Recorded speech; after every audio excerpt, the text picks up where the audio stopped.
I still see her face some nights. Emily Caldwell, age 8, went missing near Tumbledown Mountain during a family camping trip. Search and rescue operations aren't supposed to end the way hers did, with me cradling what remained of a child while her parents' screams echoed through the pines.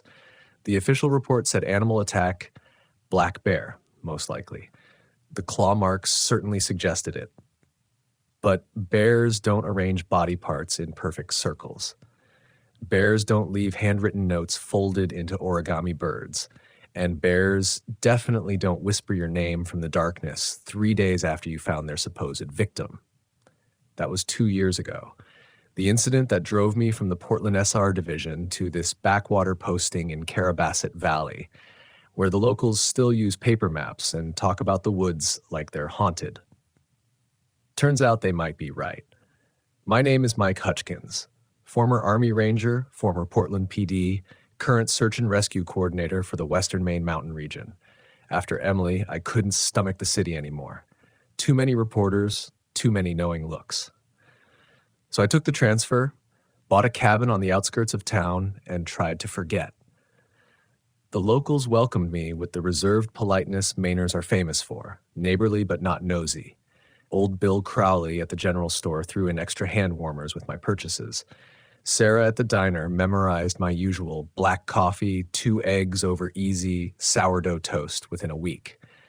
They were good people, but they had boundaries. Don't go up past Caribou Pond after dark, Bill told me once, apropos of nothing while wringing up my thermal socks. Just good advice. I'd nodded, chalking it up to local superstition. Maine's full of old wives' tales about woods that date back to when the Abenaki thought these forests were inhabited by spirits. Quaint, I thought.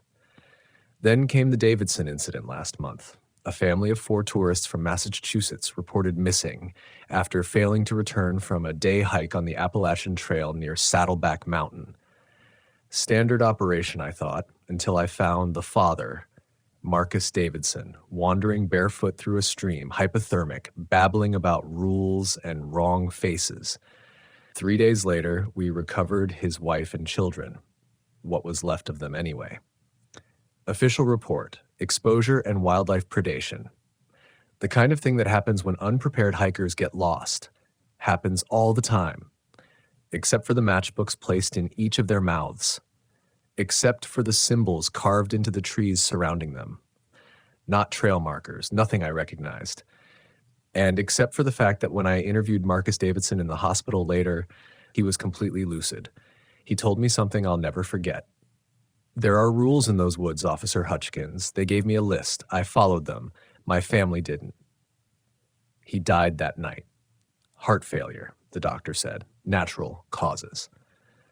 The next morning, I found a sealed envelope on my front porch. No postage, no address, just my name written in flowing script that looked eerily similar to Marcus Davidson's handwriting. Inside was a single sheet of paper with 7 numbered rules and a handwritten note at the bottom. You'll need these soon. The woods are waking up again. When they call for you, come prepared. I almost burned it. I should have. Instead, I folded it carefully and tucked it into my jacket pocket where it sat like a stone against my chest. 2 days later, my radio crackled at 3:17 a.m., a group of college students missing in the Bigelow Preserve. As I dressed in the dark, I felt the paper rustling in my pocket. I knew somehow that this search would be different, that I would need those rules. What I didn't know was that following them would change everything I thought I understood about these woods, about what really lives here, and about what happened to Emily Caldwell 2 years ago. My name is Mike Hutchkins, and these are the rules I follow when I search for the lost in the Maine woods. The Bigelow Preserve is beautiful in a way that makes you feel small. Ancient spruce and fir trees reaching toward the sky like cathedral spires, while Flagstaff Lake stretches out blue and vast to the north. In daylight, it's a postcard. At night, with sleep hammering down and visibility reduced to the weak cone of my flashlight, it's a maze designed to swallow people whole. I pulled my truck into the West Flagstaff Road trailhead parking lot at 4:23 a.m. 2 other vehicles were already there, Ranger Collins's green Forest Service pickup and Sheriff Wade's cruiser. Their breath clouded in the beam of my headlights as they huddled near the trailhead map. Hutchkins. Sheriff Wade nodded as I approached. He was a squat, ruddy-faced man with 40 years of Maine winters etched into the lines around his eyes. Got 4 missing from UMaine Farmington, he said. Came up for some overnight stargazing on Avery Peak. Only 1 made it back.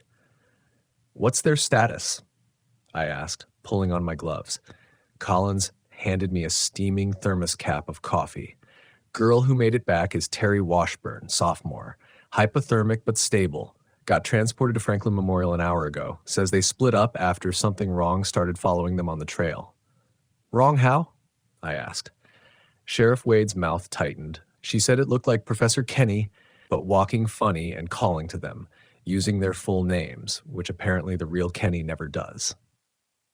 My hand drifted to my jacket pocket where the folded paper sat like a weight. The missing students, Aidan Brodery, Zoe Kim, and James Larrabee, Collins read from his notepad, plus Professor Kenny himself, last seen near Myron Avery's summit around 11 p.m. I unfolded my topographical map, tracing the most likely paths with my finger while my mind raced. The paper in my pocket seemed to grow heavier. You two start up the fire warden's trail, I said. I'll take Horns Pond route and meet you at the peak. Radio check every 30 minutes. They nodded, gathered their gear, and headed for the trailhead. I waited until their flashlights disappeared into the tree line before I pulled out the paper. The rules were written in a spidery, uneven hand. 1. If you hear your name called, count to 7 before responding. If the voice is still there, you may answer. If it's gone, keep moving. 2. Trails marked with red blazes are safe until sunrise. After that, only follow blue. 3. If you find someone wandering alone who claims to be lost, ask them what day it is. If they give the wrong answer, do not offer to help them find their way. 4. Animals should not stand perfectly still. If you see one that does, walk backwards slowly until you can no longer see it, then run. 5. If you smell wet copper and pine sap together, you have 1 minute to climb as high as you can off the ground. 6. The moon should only be visible through the trees. If you can see it clearly in a clearing, it's not the moon. Don't look directly at it. 7. If a member of your party begins walking backward or sideways, they are no longer your responsibility. Leave them immediately. I stared at the list, my breath forming ghosts in the freezing air. This was insanity. Yet, something about those rules resonated with fragments of stories I'd heard around town. Old Bill's warnings, whispers at the diner when hikers went missing, the things Marcus Davidson had said before he died. I folded the paper and tucked it back into my pocket. Then I grabbed my pack, checked my GPS, and headed up the Horns Pond Trail. The sleet had changed to snow, falling in thick, silent flakes that muffled all sound. My headlamp carved a tunnel through darkness and swirling white. The temperature had dropped below 20 degrees, dangerous conditions for lost hikers without proper gear. 2 miles in, my radio crackled. Collins to Hutchkins, you copy? I reached for my radio, then froze. Rule number 1 flashed through my mind. If you hear your name called, but this was Collins on a radio. I could hear the static. Hutchkins here, I replied. We found a backpack at the fire warden's junction. Belongs to the Kim girl. No sign of her. Over. Roger that, I'm about 2 miles in. Nothing yet. Over. I continued climbing, the trail steepening as it wound through dense spruce. The snow was falling faster now, already accumulating on the ground. Fresh powder covered any tracks the students might have left. Around 5:30 a.m., the gray light of false dawn began filtering through the trees. That's when I first heard it, a faint call from somewhere off-trail to my left. Hello? Anyone there? A man's voice, shaky with cold or fear. I stopped, training my light in that direction, but saw only trees and undergrowth. This is search and rescue, I called back. Identify yourself. Oh, thank God, the voice replied, closer now. It's Professor Kenny. I got separated from my students. Relief flooded through me, 1 found, 3 to go. I moved toward the voice, pushing through snow-laden branches. Stay where you are, Professor. I'm coming to you. I broke through into a small clearing and spotted him, a tall, thin man in a blue parka, his back to me. Professor Kenny? He didn't turn, but his head cocked slightly at my voice. You found me. Good. I need help finding my students. James, Aiden, and Zoe. We were at the summit when something strange happened. Rule 3 slithered into my mind. Ask them what day it is. Professor, what's today's date? I asked. He remained motionless, still facing away. Why does that matter? My students are missing. A chill that had nothing to do with the cold slid down my spine. Just checking if you're oriented after being out all night, I said, keeping my voice steady while slowly reaching for my sidearm. What's today's date? He turned then, but stopped halfway, his face in profile. Something about the angle of his neck wasn't right. It's the day they wake up, he said, his voice suddenly different, deeper, with an odd resonance, like multiple voices speaking together. It's the day you learn what really happened to Emily Caldwell. My blood froze. I hadn't told anyone in Carabasset about Emily. The figure that wasn't Professor Kenny began turning the rest of the way around. I didn't wait to see its face. I ran. I crashed through the underbrush, branches whipping my face as panic drove me forward. Years of training told me to stop, to orient myself, but the voice that wasn't Professor Kenny's had triggered something primal in my brain, pure animal fear. After several minutes of blind running, I staggered to a stop, lungs burning in the cold air. I bent over, hands on my knees, and fought to regain control. My headlamp illuminated swirling snow and my own ragged breath clouding before me. Get it together, Hutchkins. I pulled out my GPS. In my panic, I'd veered west off the Horns Pond Trail, not critically lost, but not where I needed to be. I took a deep breath and checked my compass to reorient. That's when I noticed the blazes on the tree beside me, bright red paint marks standing out against the bark. Rule 2. Trails marked with red blazes are safe until sunrise. After that, only follow blue. Dawn wasn't far off, maybe 20 minutes. I scanned the woods and spotted another red blaze about 30 yards ahead.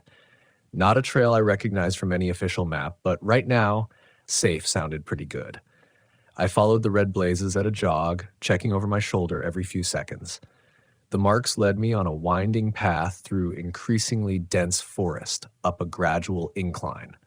The snow was falling heavily now, accumulating quickly on the ground and creating a disorienting whiteout effect in my headlamp beam. After 10 minutes of following the mysterious trail, the trees suddenly thinned, and I found myself at the edge of a small clearing. In the center stood a cabin I'd never seen on any Forest Service map, a crude single-room structure with dark windows and a steeply pitched roof now blanketed in fresh snow. I approached cautiously, weapon drawn. Hello? Search and rescue. Anyone inside? No response. The door hung slightly ajar, a thin line of blackness separating it from the frame. I pushed it open with the barrel of my flashlight. The interior was sparse. A wood stove, a rough wooden table, a single chair, and a narrow cot against the wall. No signs of recent occupation, but no dust either.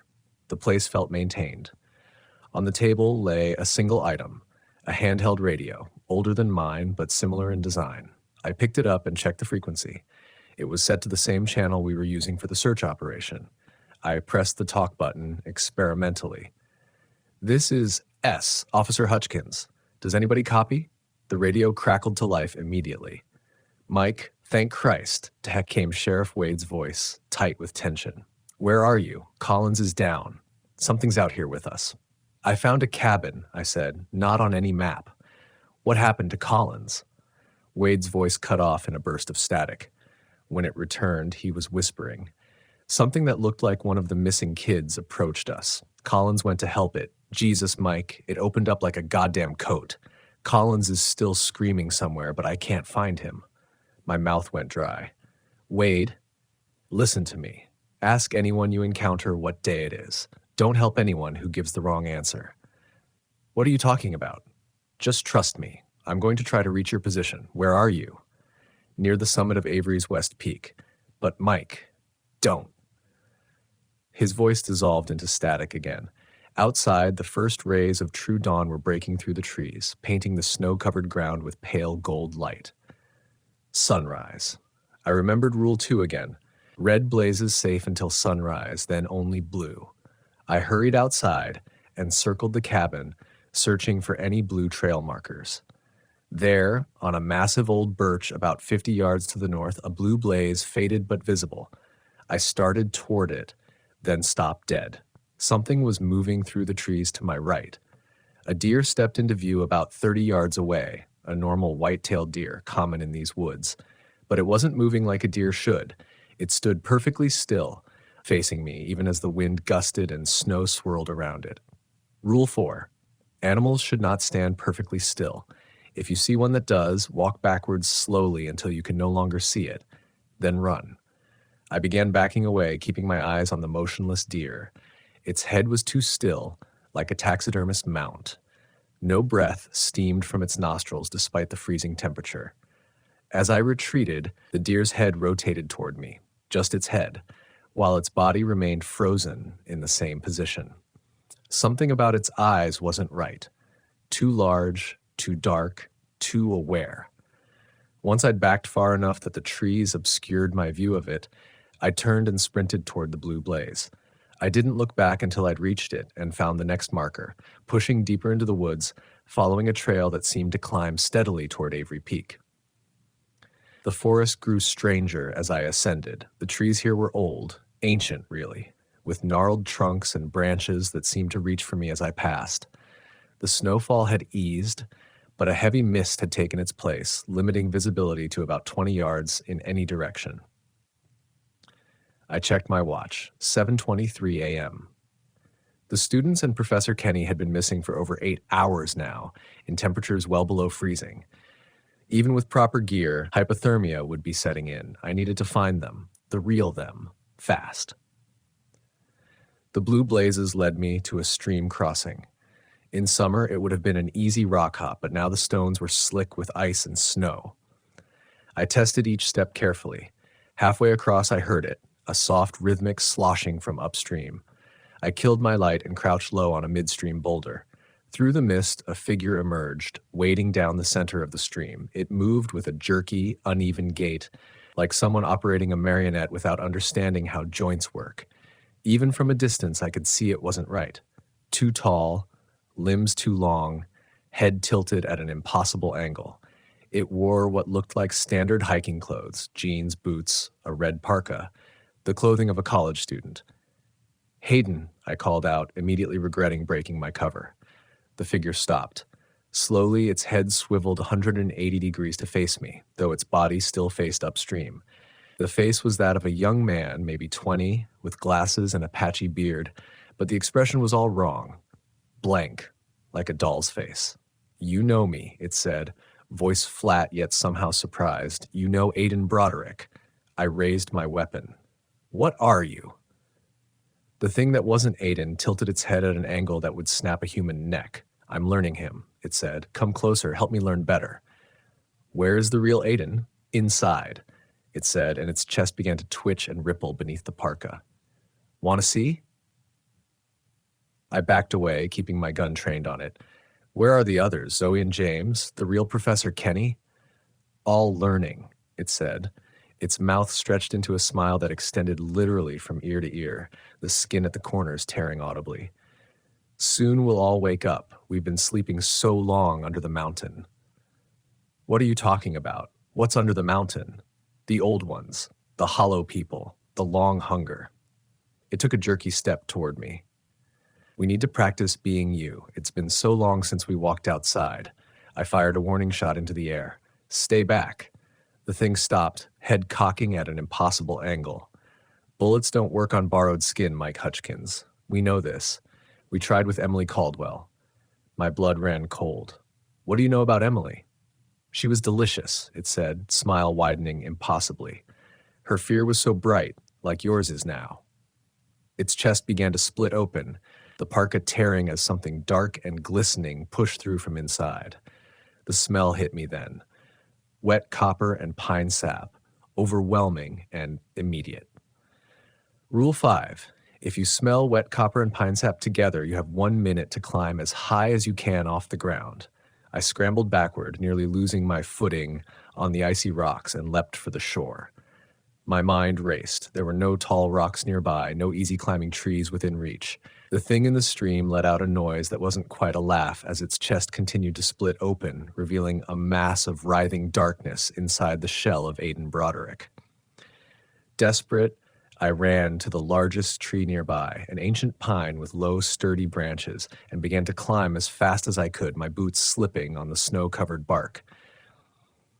Below me, I heard the wet, slithering sound of something large dragging itself out of the stream. I didn't look down. I just climbed, branches tearing at my clothes, bark scraping my hands raw. I climbed until my muscles screamed, until I was 30 feet above the ground with nowhere higher to go, the upper branches too thin to support my weight. Only then did I look down.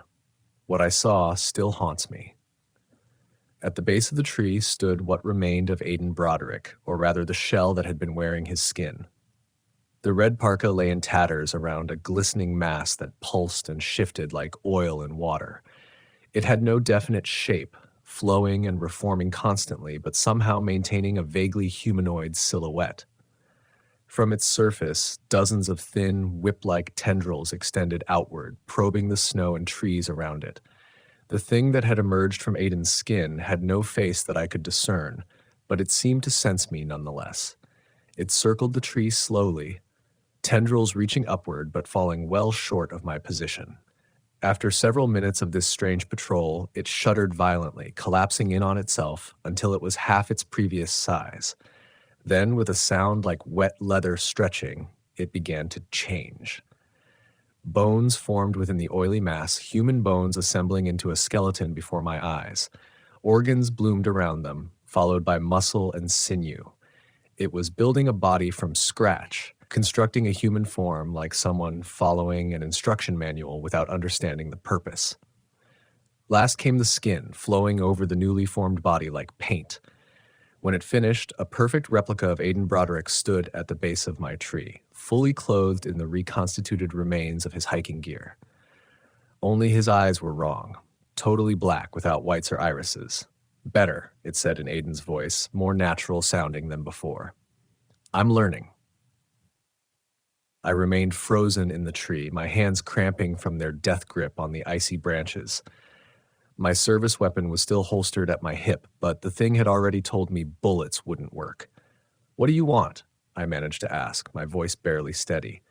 The Aiden thing tilted its head, the movement more fluid than before. To wake up, to walk again, to feed, it said, gesturing at the surrounding forest. This was hours before your kind came. The Wabanaki knew. They stayed away from the Hollow Mountains. The Hollow Mountains? I repeated. You mean Bigelow? Avery Peak? It nodded, a small pleased smile forming on its stolen face. You're smarter than the others, my Hutchkins. Yes, we sleep inside, but sometimes we wake, when the stars align, when the doors between thin, when blood is spilled in the right places. Like Emily Caldwell, I said, the pieces clicking together. Someone killed her as a sacrifice. The thing grinned wider. The old man who lives in the yellow house, he knows the old ways. He gave us the girl. Now he's giving us more. It pointed roughly southeast. The others are there. The gathering place. The door is almost open. A cold certainty settled in my gut. Bill Crowley, the general store owner. The Aiden thing didn't confirm or deny, just continued smiling that too perfect smile. I thought quickly, if this thing wanted me dead, it could probably reach me regardless of how high I climbed. It was talking to me for a reason. Why are you telling me this? Its black eyes blinked slowly. Because you have a choice to make, Mike Hutchkins. Help us or join us. The old man promised us bodies, young, strong bodies to learn from. But you could be more. You could be a guide. A guide to what? To the others. To the easy prey. It gestured vaguely toward Carabasset Valley. Show us how they think, how they move, how they hide. Help us hunt. The offer turned my stomach. And if I refuse? The thing's face hardened, the smile vanishing. Then you're just food, like Emily Caldwell, like the students. It paused, head tilting. Time's up. Decision now. My mind raced. I needed to buy time to find a way out of this Impala situation. I need to see them first, I said. The students, Professor Kenny. If they're still alive, I want to see them. The Aiden thing considered this for a long moment, its black eyes unblinking. Then it nodded. Follow, it said, turning and walking into the forest without looking back. I hesitated, then slowly descended from the tree. Every instinct screamed at me to run in the opposite direction, but I couldn't abandon the missing students if there was any chance still alive. They were still alive, and I needed to know what Bill Crowley had done. The thing that wore Aiden's skin moved with unnatural grace through the forest, following a route that didn't correspond to any trail on my map. I checked my GPS. We were heading east toward the saddle between Avery and West Peak. The snow had stopped entirely, leaving behind a pristine white blanket that made tracking our passage trivially easy. If anyone was looking for us, they'd have no trouble following, if anyone was still looking. The thought of Sheriff Wade and what might have happened to him after our radio contact went dark weighed heavily on me. After 20 minutes of silent hiking, we reached a small, sheltered basin between the two peaks. In the center of the natural depression stood a circle of stones, not random boulders, but deliberately placed, weathered megaliths that looked impossibly ancient.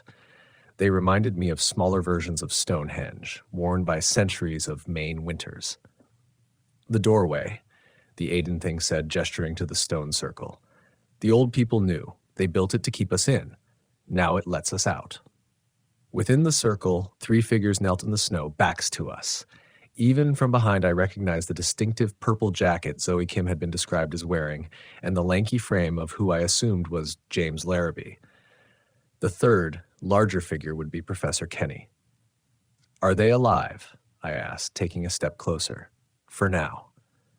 The Aiden thing's voice had changed subtly, a strange resonance underlying the human tones. The door needs life to open fully. Blood keeps it from closing. I moved closer, circling to see their faces. What I saw nearly stopped my heart. All 3 knelt in identical postures, eyes open but vacant, expressions slack. From their slightly parted lips, thin, translucent filaments extended, connecting them to the ground at the center of the stone circle. The filaments pulsed rhythmically, and with each pulse, the kneeling figures twitched slightly, synchronized like puppets. Where the filaments entered the ground, the snow had melted in a perfect circle, revealing dark, rich soil that seemed to breathe, rising and falling in a slow, hypnotic rhythm. What are you doing to them? I asked, unable to mask the horror in my voice. Drinking, the Aiden thing said simply. Their fear, their memories, their essence. We need to understand before we can wear them properly. I reached for my sidearm, but the Aiden thing moved with blinding speed, catching my wrist in a grip that felt like iron. No, it chided. I told you, bullets don't work on borrowed skin. Let them go, I demanded. They're innocent. Nothing is innocent, it replied. The old man understood why a few lives for the safety of many, that was the bargain the first people made. A few sacrifices to keep us sleeping. He's just honoring the old ways. A few sacrifices like Emily Caldwell, like these students. My free hand went to my pocket, fingers brushing the paper with the rules. I needed a way out, a way to save these people. Suddenly, a distant cry echoed through the basin. Human, terrified, familiar. Sheriff Wade. The Aiden thing's head snapped toward the sound. Its face rippled, momentarily losing cohesion before reforming. Others come, unexpected. It released my wrist and strode to the edge of the stone circle, head cocked as if listening. I used the moment to move closer to the kneeling students, examining the filaments connecting them to the breathing ground. They looked almost like spider silk, glistening with moisture but pulsing with an internal light that shifted from blue to green to purple. On impulse, I reached for my knife. If these things were feeding on the students through these connections, perhaps severing them would free them. Before I could draw my blade, the Aiden thing whirled back toward me. No! It hissed, moving with that unnatural speed again. But this time, I was ready, sidestepping its lunge and drawing my knife in one fluid motion. I slashed at the nearest filament, the one extending from Professor Kenny's mouth. The knife passed through it like it was made of air, having no effect whatsoever. The Aiden thing laughed, a horrible sound that echoed wrongly in the basin. Physical tools can't touch the threads of consciousness, Mike Hutchkins. Only blood freely given can break the connection. My mind raced back to the rules. There had to be something. Some clue about how to fight these things. The distant cry came again, closer now. The Aiden thing's expression darkened. "Time's up," it said. "Choose now. Guide us or join them." I looked at the kneeling figures, their life literally being drained away into the earth. I thought about Emily Caldwell and the horrific way she died. I thought about Bill Crowley selling out tourists and strangers to feed these ancient horrors. "I'll help you," I said, the words tasting like ash in my mouth. The Aiden thing's face split in that too-wide smile again. "Good choice. First lesson starts now. Tell us about the one who comes, the loud one." "Sheriff Wade," I said, playing for time. "He's armed, dangerous, but he trusts me. I can bring him to you." The thing nodded approvingly. "Go, bring him. We'll prepare a place for him in the circle." I turned as if to leave the basin, my mind frantically searching for a plan. I couldn't abandon these people, but I had no idea how to fight these creatures or free their victims. As I reached the edge of the basin, I glanced up at the sky through a break in the trees. I could see the full moon, impossibly large and bright against the morning sky. Wait, full moon? In broad daylight? Rule 6 flashed through my mind. The moon should only be visible through the trees. If you can see it clearly in a clearing, it's not the moon. Don't look directly at it. Too late. I realized my mistake. I'd looked directly at the false moon and a wave of dizziness immediately washed over me. The world tilted sideways, colors inverting briefly before snapping back to normal. When my vision cleared, I wasn't standing at the edge of the basin anymore. I was kneeling inside the stone circle, a slick, transparent filament extending from my own mouth into the breathing earth below. I couldn't move, not my arms, not my legs, not even my eyes. My body had become a prison, my mind the only thing still free. Panic surged through me, but even that remained trapped within, even that unable to manifest as increased breathing or racing heart. I was frozen, a living statue. The filament extending from my mouth pulsed with sickly light. With each throb, I felt memories being pulled from me. My childhood in Augusta, my military service, Emily Caldwell's death, each extracted like teeth from unwilling gums. The pain wasn't physical, but something deeper, more fundamental. These things were drinking my essence, my very self. The Aiden thing sauntered into my field of vision, that horrible smile still plastered across its stolen face. "See? Much easier this way. No need to convince you now." It crouched down, bringing its face level with mine. "Your memories taste interesting. So much guilt, so much fear. Delicious." Behind it, the ground in the center of the stone circle continued to rise and fall like breathing lungs. With each exhalation, a fine mist of crystalline particles floated upward, hovering momentarily before being drawn back down. It reminded me of underwater footage I'd seen of sea anemones feeding on microscopic organisms. The Aiden thing stood and walked to the edge of the circle, tilting its head as if listening. "Your friend comes closer. The loud one, his fear precedes him. Sheriff Wade. If he walked into this clearing unprepared, he'd end up just like us." I strained against my invisible bonds, fighting with everything I had to move, to shout a warning. Nothing happened. "Don't waste energy," the Aiden thing said without turning. "The connection is complete. Only blood freely given can break it now." It paused, head cocking further. "He brings others." Many footsteps. Others. A rescue party. My hopes rose marginally. Then again, what could ordinary search and rescue personnel do against these things? The Aiden thing seemed unconcerned. It returned to the center of the circle and knelt beside the breathing earth, placing one hand on the soil. It began to speak in a language I'd never heard, guttural sounds interspersed with clicks and whistles no human throat could produce. The breathing ground responded, its rhythm increasing. The filaments connecting us to it pulsed faster, and with each pulse, more memories were torn away. I felt myself growing hollow, pieces of my identity vanishing one by one. A sound like cracking ice emanated from beneath us. The soil at the center of the circle split, revealing a narrow fissure that widened steadily. From within the growing crack, a thick gray mist began to rise. Not like normal fog, but something that moved with purpose, coiling and reaching like tentative fingers. "The door opens," the Aiden thing said, switching back to English. "The sleepers wake." The mist continued to pour from the fissure, pooling around our kneeling forms. Where it touched exposed skin, it left behind a crystalline residue that sparkled in the morning light. The sensation was like thousands of tiny needles pricking my flesh, but even this pain remained trapped inside my paralyzed body. Voices approached from beyond the basin, Sheriff Wade's distinctive baritone plus others I didn't recognize. The Aiden thing hissed in annoyance. "Too soon," it muttered. "The door is not fully open." It stood and circled us, its movements becoming more erratic, less human. The stolen face of Aiden Broderick began to ripple and shift as its concentration wavered. "Hide," it decided, gesturing toward the mist. Immediately the gray fog thickened, rising until it obscured everything within the stone circle from outside view. Through the swirling mist, I saw Sheriff Wade enter the basin, accompanied by 4 forest rangers in their distinctive green uniforms. They moved cautiously, weapons drawn, sweeping the area with tactical precision. "Hutchkins!"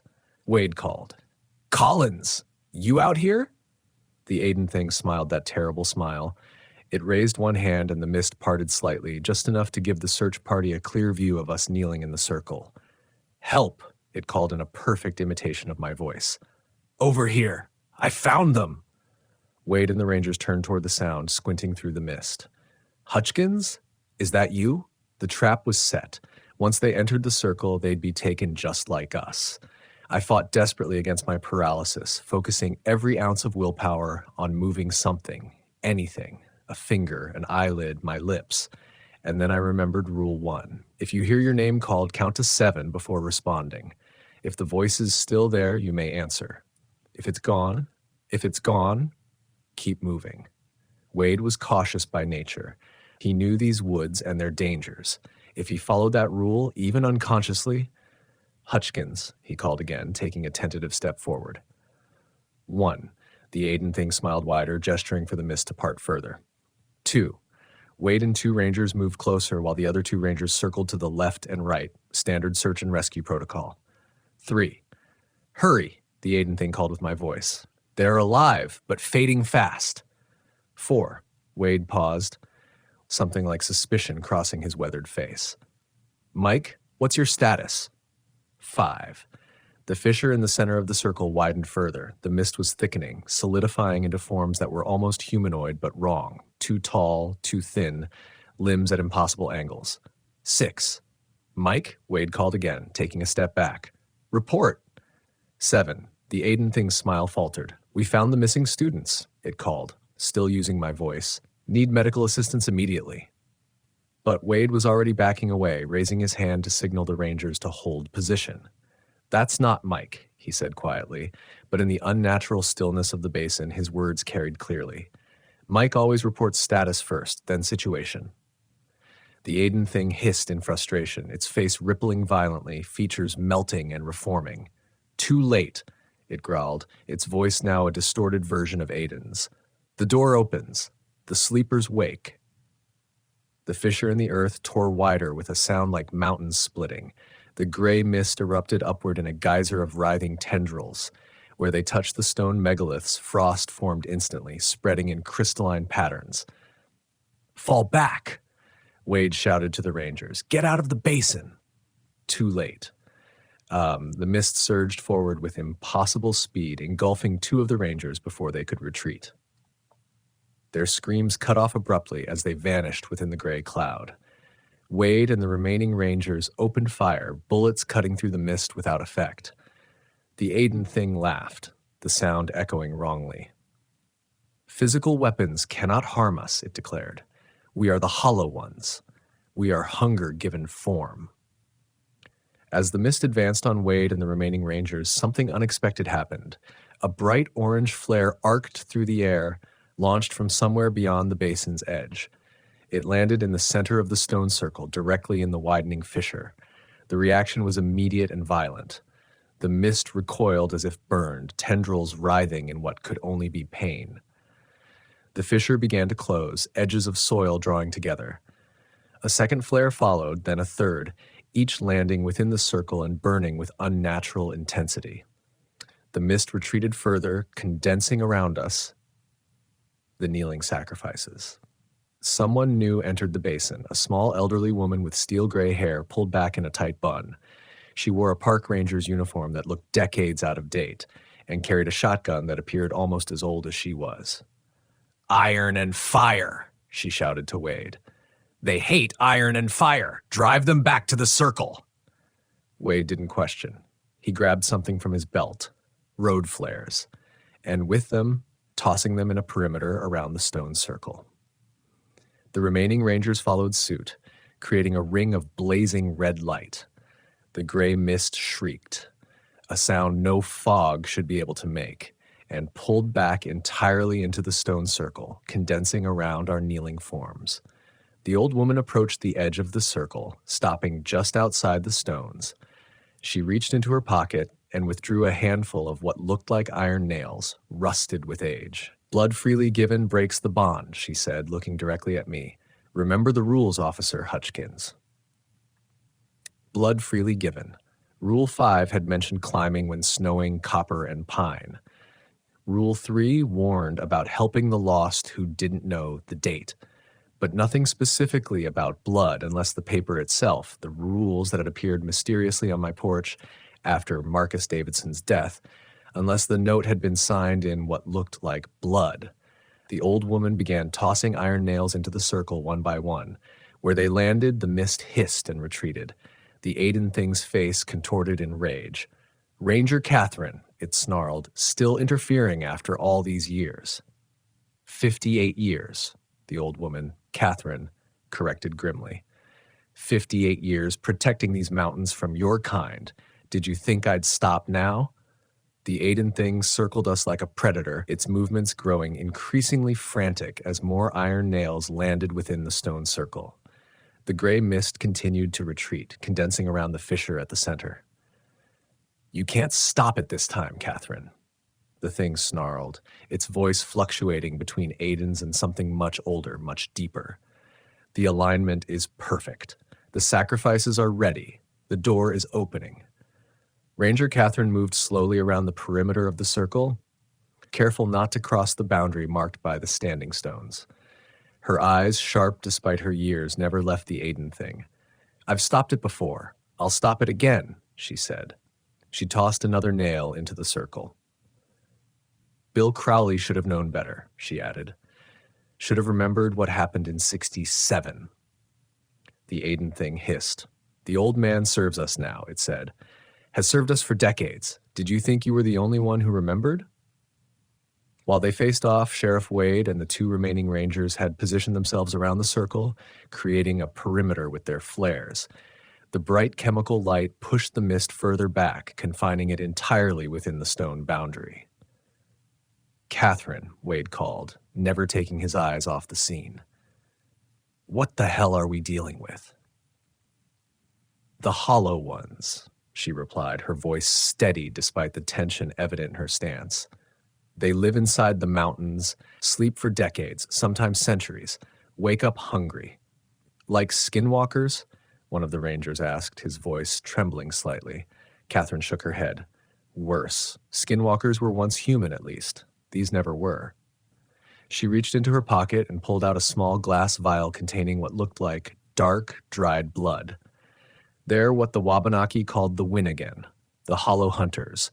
They wear bodies like we wear clothes, discarding them when they are damaged or no longer useful. The Aiden thing laughed, the sound like stones grinding together. "Such knowledge for a human. Did your grandfather teach you that before we took him, Catherine Blackwell?" A flash of pain crossed the old woman's face, but her hand remained steady as she uncorked the vial. "My grandfather died protecting these mountains from you," she said. "I'm just continuing the family business."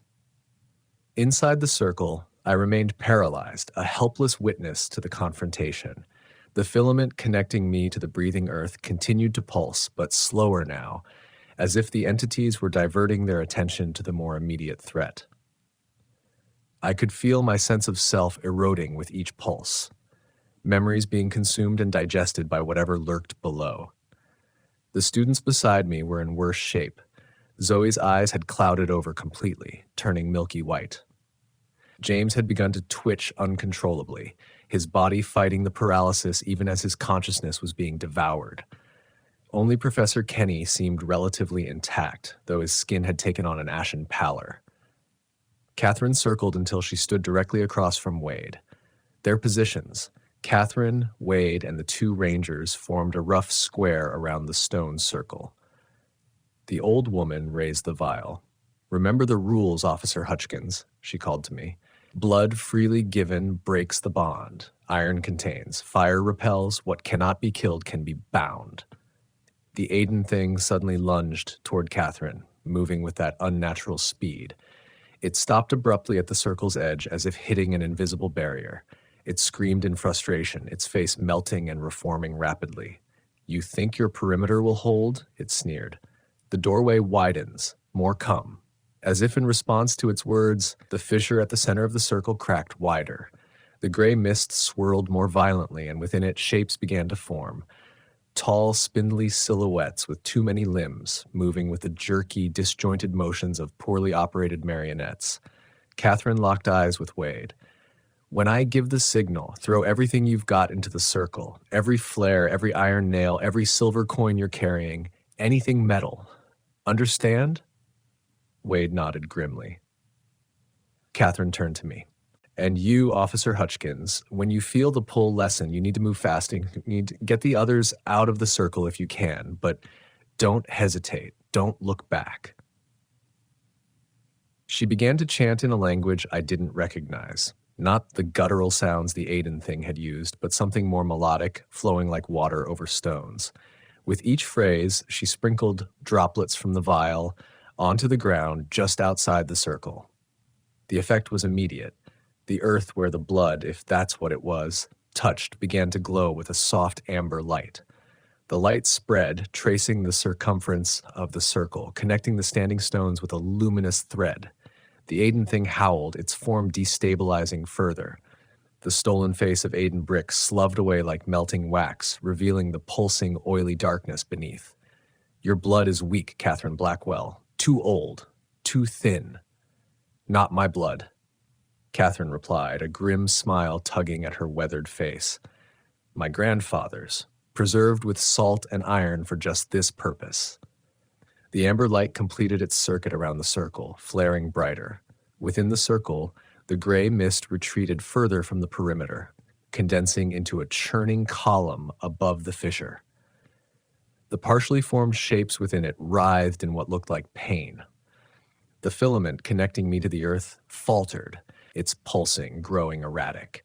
I felt a lessening of the paralysis, a tingling returning to my extremities. "Now!" Catherine shouted. Wade and the Rangers began hurling their remaining flares into the circle. At the same time, Catherine flung the last of the blood from the vial directly at of mist. The world exploded into chaos. A howl like 1,000 tortured voices filled the basin, echoing off the mountainsides. The column of mist convulsed violently, tendrils lashing outward in all directions. The flares ignited something within the mist itself, setting off chemical reactions that painted the scene in strobing blues and greens. In that moment of confusion, I felt the paralysis break entirely. The filament connecting me to the breathing earth snapped with an audible pop, dissolving into shimmering particles. I collapsed forward, catching myself on hands suddenly alive with pins and needles sensation.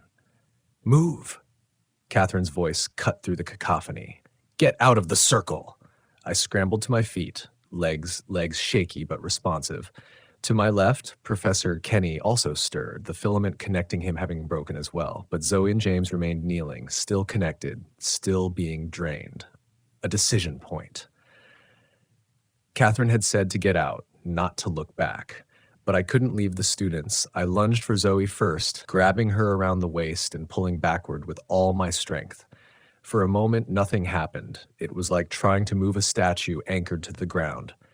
Then something gave way, and we both tumbled backward. The filament stretched thin, then snapped, dissolving like mine had. The column of mist shrieked again, a sound that made my teeth vibrate in my skull.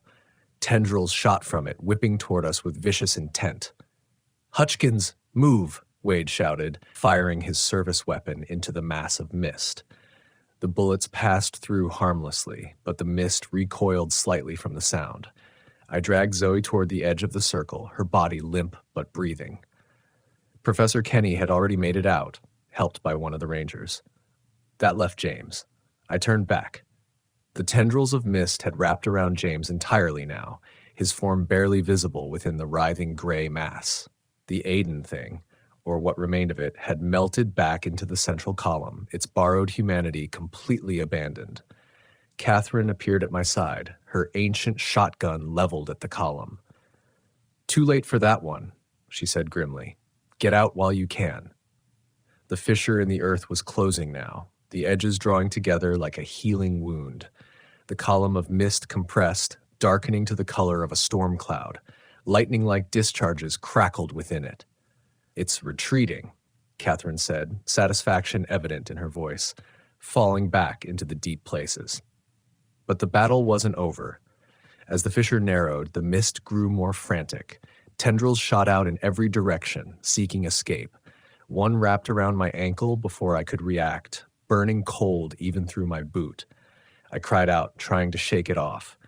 Catherine didn't hesitate. She aimed her shotgun and fired directly at the tendril.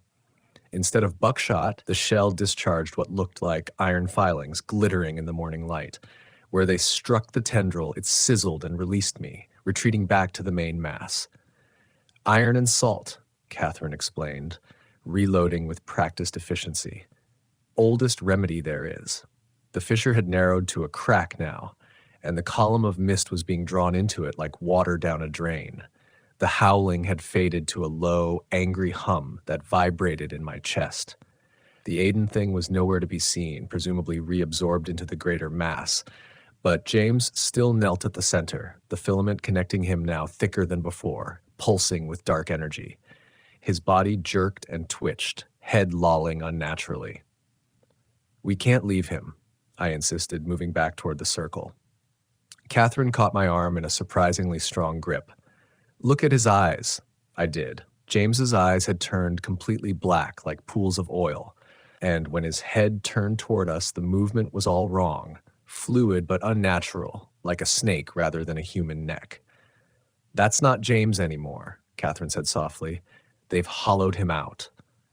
As if confirming her assessment, James's body rose to its feet with jerky, marionette-like movements. His head tilted at an impossible angle, and when his mouth opened, the voice that emerged was not human. "We will return," it said in a chorus of overlapping tones. "The door is marked. The key is turned. Next time, Catherine Blackwell, you won't be here to stop us." The remaining gray mist swirled around him, encasing him in a cocoon of writhing tendrils. When it dissipated seconds later, both James and the mist were gone. The fissure sealed completely beneath undisturbed soil. The stone circle stood empty, save for the scattered flares still sputtering on the ground. The oppressive atmosphere that had permeated the basin lifted, replaced by the normal sounds of the forest. Wind through pine needles, distant bird calls, the crunch of snow underfoot. Catherine lowered her shotgun, shoulders sagging with either relief or exhaustion. Probably both. "It's over. For now." Wade approached cautiously, keeping his weapon at the ready. "Would someone like to explain what the hell just happened?" "Later," Catherine said, turning toward where the rangers were tending to Zoe and Professor Kenny. "First, we need to get these two to safety." And then her eyes hardened as she looked at me. "We need to pay a visit to Bill Crowley." I nodded, my mind still reeling from everything I'd witnessed. "The rules," I said, pulling the crumpled paper from my pocket. "You wrote them, didn't you?" Catherine's weathered face broke into a tired smile. "Not me. My grandfather. I just made sure they find their way to those who need them." She nodded toward the paper. "Keep that close. We're not done yet." Not by a long shot. I looked back at the stone circle one last time. For a brief moment, I thought I saw a flicker of movement within it, a gray shadow passing between the stones. But when I blinked, it was gone. As we carried the survivors out of the basin, I couldn't shake the feeling that whatever we'd encountered, the Winogan, the Hollow Ones, were merely retreating, not defeated. And somewhere in the depths of the mountain, James was with them, or whatever remained of him. The rules had saved us this time. I had a feeling we'd need them again soon. The ride back to Carabasset Valley passed in weighted silence. I sat in Wade's cruiser, Catherine beside me in the back seat. My hands wouldn't stop trembling, delayed shock setting in as the adrenaline ebbed from my system. Professor Kenny and Zoe had been airlifted to Franklin Memorial Hospital, both still unconscious but stable. "We need a plan," Wade finally said, breaking the silence as we descended into the valley. "I can't just walk into Crowley's store and arrest him for what? Exactly? Sacrificing hikers to mountain monsters?" Catherine made a sound that might have been a laugh if it contained any humor. "No one's arrested a Crowley in this valley for 3 generations. They're protected." "Protected by who?" I asked. "By what did?" The Hollow Ones have been sleeping under these mountains for centuries. The original settlers made a pact, sacrifices in exchange for safety. The Crowleys have been the keepers of that pact since the beginning. Wade's knuckles whitened on the steering wheel. "So we're talking about generations of murders covered up by the whole town?" "Not the whole town," Catherine said.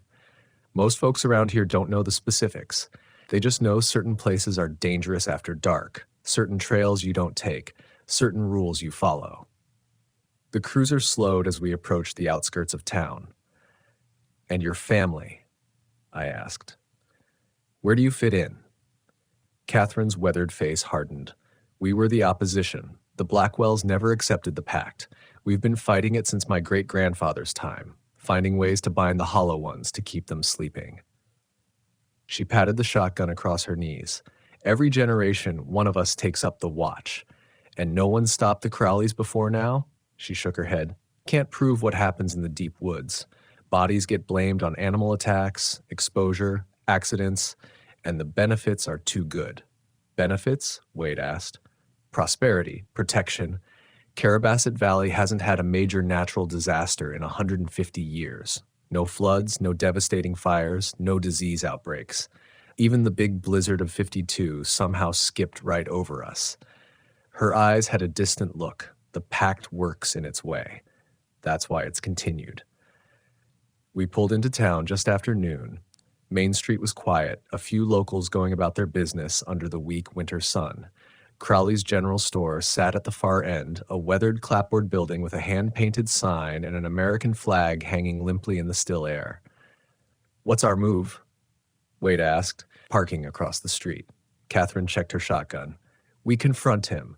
Make him understand the Hollow Ones are getting stronger. The old sacrifices aren't enough anymore. They want to wake fully, to walk outside their mountains." "And if he doesn't cooperate?" I asked. Her eyes met mine, hard as flint. "Then we end a very old arrangement." Wade frowned. "I can't condone vigilante justice, Catherine. This isn't about justice," she replied. "It's about survival." We crossed the street together, an unlikely trio. The sheriff in his mud-spattered uniform, the ancient ranger with her even more ancient shotgun, and me, still wearing the torn and bloodied clothes from my encounter in the stone circle. A bell jingled cheerfully as we entered. The store's interior was dimly lit and smelled of leather, coffee, and wood smoke. Shelves lined the walls, stocked with everything from canned goods to fishing tackle to homemade jams. At the back, a pot-bellied stove radiated welcome heat. Behind the counter stood Bill Crowley himself, wiping down the ancient cash register. He looked up as we entered, his friendly shopkeeper's smile fading as he registered who had come calling. "Catherine," he said, voice carefully neutral. "Been a while." "Not long enough, Bill." Catherine's shotgun wasn't raised, but she made no effort to conceal it. Crowley's eyes flicked to Wade, then to me, lingering on my torn jacket and the dried blood on my hands. "I see you've met our visitors, Officer Hutchkins." The Hollow Ones, I said. Yeah, we got acquainted right after they tried to drain me dry in your little stone circle. Something like genuine regret crossed Crowley's face. You weren't supposed to be involved. Just the students, outsiders, nobody who'd be missed around here. Wade stepped forward, hand resting on his sidearm. William Crowley, I should arrest you right now for the disappearance of James Larrabee and attempted murder of Zoe Kim and Professor Kenny. Crowley's smile returned, sad and knowing. On what evidence, Sheriff? You really want to start that process? Ask yourself how many of your predecessors knew about the arrangement. Ask yourself why nobody's interfered all these years. Wade's jaw tightened, but he didn't draw his weapon. Crowley turned to Catherine. It has to be done. You know that better than anyone. The Hollow Ones must be fed or they wake hungry. Would you rather sacrifice a few strangers or watch them hollow out the entire valley? There were alternatives, Catherine snapped. My family found ways to keep them bound without blood. Your family chose the easy way, the effective way, Crowley corrected. Your grandfather's binding wore off, always does. Blood is the only permanent solution. I stepped closer to the counter. Tell me about Emily Caldwell. Something flickered behind Crowley's eyes. Caution, maybe even fear. What about her? The thing wearing Aiden Brick's skin said she was delicious, said her fear was bright. My voice remained steady, though my hands curled into fists. It said you gave her to them. Crowley's shoulders slumped slightly. I didn't choose her specifically. Sometimes they have preferences. Children's fear is stronger, purer, it sustains them longer. The admission hit me like a physical blow. I surged forward, grabbing him by his flannel shirt. You son of a... She was 8 years old. Wade pulled me back while Crowley adjusted his collar, unfazed. I take no pleasure in it, Officer Hutchkins, but the arrangement must be maintained. One child every few years means hundreds survive. The math is simple. And Marcus Davidson? I asked. The father who survived while his family died? Crowley nodded. Sometimes they like to leave one alive, a witness no one will believe. It amuses them. He gestured to Catherine. Ask her. She knows their ways better than anyone. The alignment is stronger this year, Catherine said, ignoring his deflection. You felt it too, didn't you? That's why you escalated from 1 victim to 4. Crowley didn't deny it. The stars are right. The door wants to open wider than before. They took James Larrabee completely, I said. They're wearing him now, learning from him. The Hollow One said, next time they'll be ready. For the first time, genuine alarm showed on Crowley's face. Took him completely? He shook his head. That's never happened before. They've always just fed and retreated. Things are changing, Bill, Catherine said. The old arrangement isn't working anymore. They're getting stronger, more ambitious. Crowley moved from behind the counter, pacing nervously. That's not possible. My grandfather spoke with them directly, made the terms clear. Blood for protection. They never take more than agreed upon. Well, they just did, Wade said flatly, and they nearly took Officer Hutchkins and 2 others with them. Crowley stopped pacing, his face suddenly ashen. If they're breaking the arrangement... He didn't finish the thought, but fear had replaced his earlier confidence. Catherine stepped forward. We need to reinforce the bindings. All of them. Every circle, every doorway on the mountain. There are more stone circles? I asked. 7 in total, Crowley confirmed. 1 for each peak in the Bigelow Range. He ran a hand through his thinning hair. If they're truly waking, truly breaking the arrangement, then we're all in danger. The bell above the door jingled again. We all turned to see Sarah from the diner entering, a covered dish in her hands. Brought you some of that apple cobbler you like, Bill, she said cheerfully, then froze as she registered the tension in the room. Everything okay here? Crowley forced a smile. Just fine, Sarah. Sheriff's asking about some missing hikers. Sarah nodded, setting the dish on the counter. Those college kids? Her eyes found mine. Heard you were up on the mountain all night searching, Mike. Any luck? Sarah, how long have you lived in the valley? Sarah blinked at the non sequitur. Born and raised. Blackwell. You used to run the Eastern Ranger Station? Still do, Sarah said. Tell me, have you noticed anything strange lately? Unusual animal behavior? People acting odd? Sarah's friendly expression faltered slightly. Well, now that you mention it, old Jenkins's dog won't go near the tree line anymore. Just sits and howls if they try to walk him up there. And my nephew said he saw someone walking backward through the playground at night last week. I told him it was just his imagination, but Rule 7 flashed through my mind. If a member of your party begins walking backward or sideways, they are no longer your responsibility. Leave them immediately. Crowley and Catherine exchanged significant looks. It's starting already, Catherine said quietly. Crowley nodded, any pretense of denial gone. They're pushing at the boundaries, Wade said. Testing. Testing for what? I asked. Full awakening, Catherine said grimly. They don't want sacrifices anymore. They want to hunt freely again, like they did before the settlers, before the Wabanaki, before anyone lived in these valleys. Sarah looked between us, confusion evident. What are y'all talking about? Crowley made a decision. He moved to the door, flipped the open sign to closed, and locked it. Sarah, you might want to sit down. There are some things about this town you need to understand. We don't have time for a history lesson, Catherine objected. The bindings need to be reinforced before nightfall. She needs to know, Crowley insisted. Everyone in town needs to know. If the Hollow Ones are breaking the arrangement, no one is safe anymore. He turned to me. Officer Hutchkins, did you bring the rules with you? I pulled the crumpled paper from my pocket. Right here. Good, Crowley said, eyes deadly serious. You're going to need them. We all are. Outside the window, the afternoon sun slipped behind a bank of clouds, casting the street in premature shadow. In the distance, toward the mountains, a thin gray mist was rising, though there wasn't a hint of rain in the forecast. It's beginning, Catherine whispered. Bill Crowley's back room could have belonged to a museum of local history or a paranormal investigator's office. Shelves groaned under the weight of leather-bound journals dating back to the 1800s. Maps covered one wall, the Bigelow Range marked with symbols I didn't recognize. Glass cases displayed artifacts, stone arrowheads, iron nails with strange markings, vials of dark substances. The family archive, Crowley explained, pulling a dusty tome from a shelf. Every Crowley for 7 generations has kept records, Catherine snorted. Records of your betrayals. Records of our survival, Crowley countered without heat. Not all of us had the luxury of moral high ground, Catherine. Some of us had to make the hard choices. Sheriff Wade was on his radio, coordinating with his deputies to quietly gather the town council for an emergency meeting.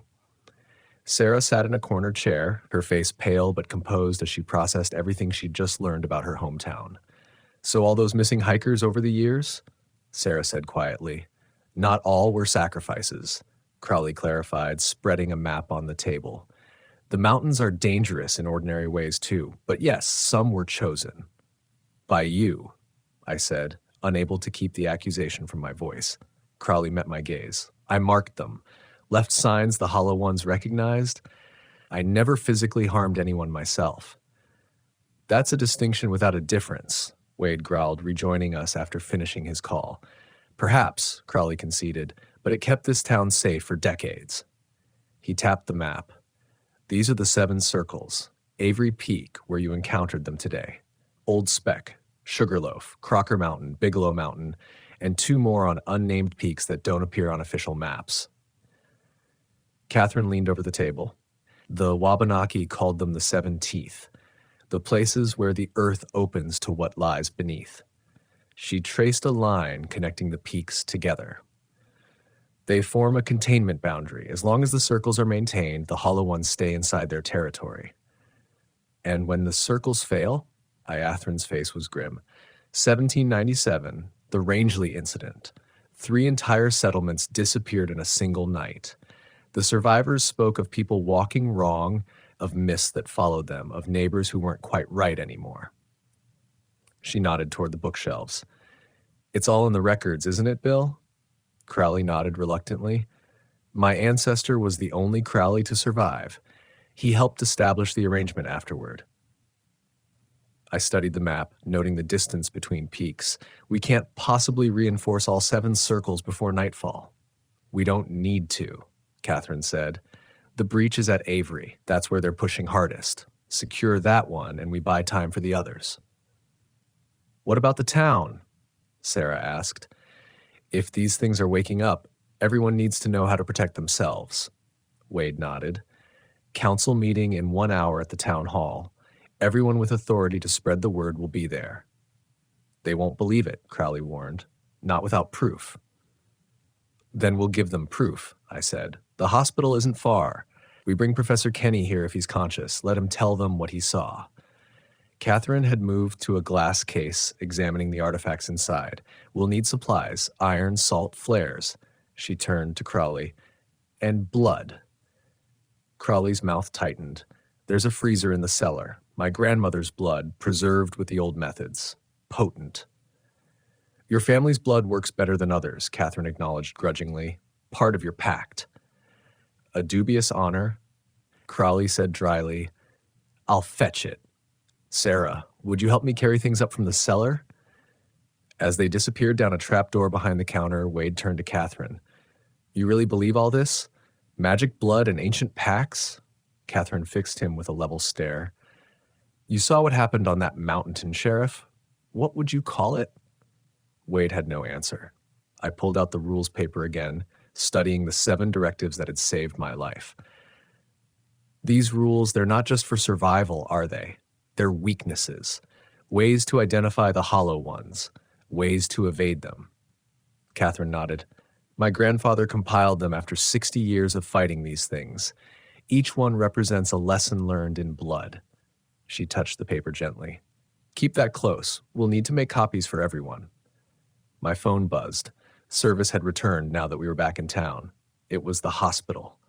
Professor Kenny is awake. I reported after a brief conversation. Disoriented but stable. He's asking for me specifically. Go, Catherine said decisively.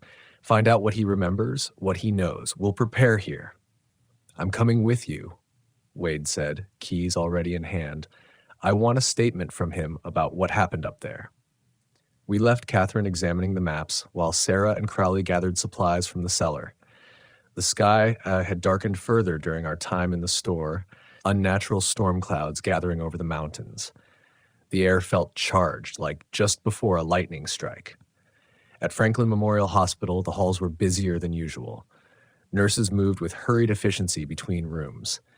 In the waiting area, people sat with minor injuries. Cuts, bruises, a broken arm.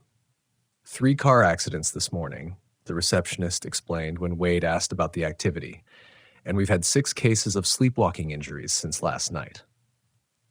Full moon brings out the weirdness, Wade and I exchanged glances.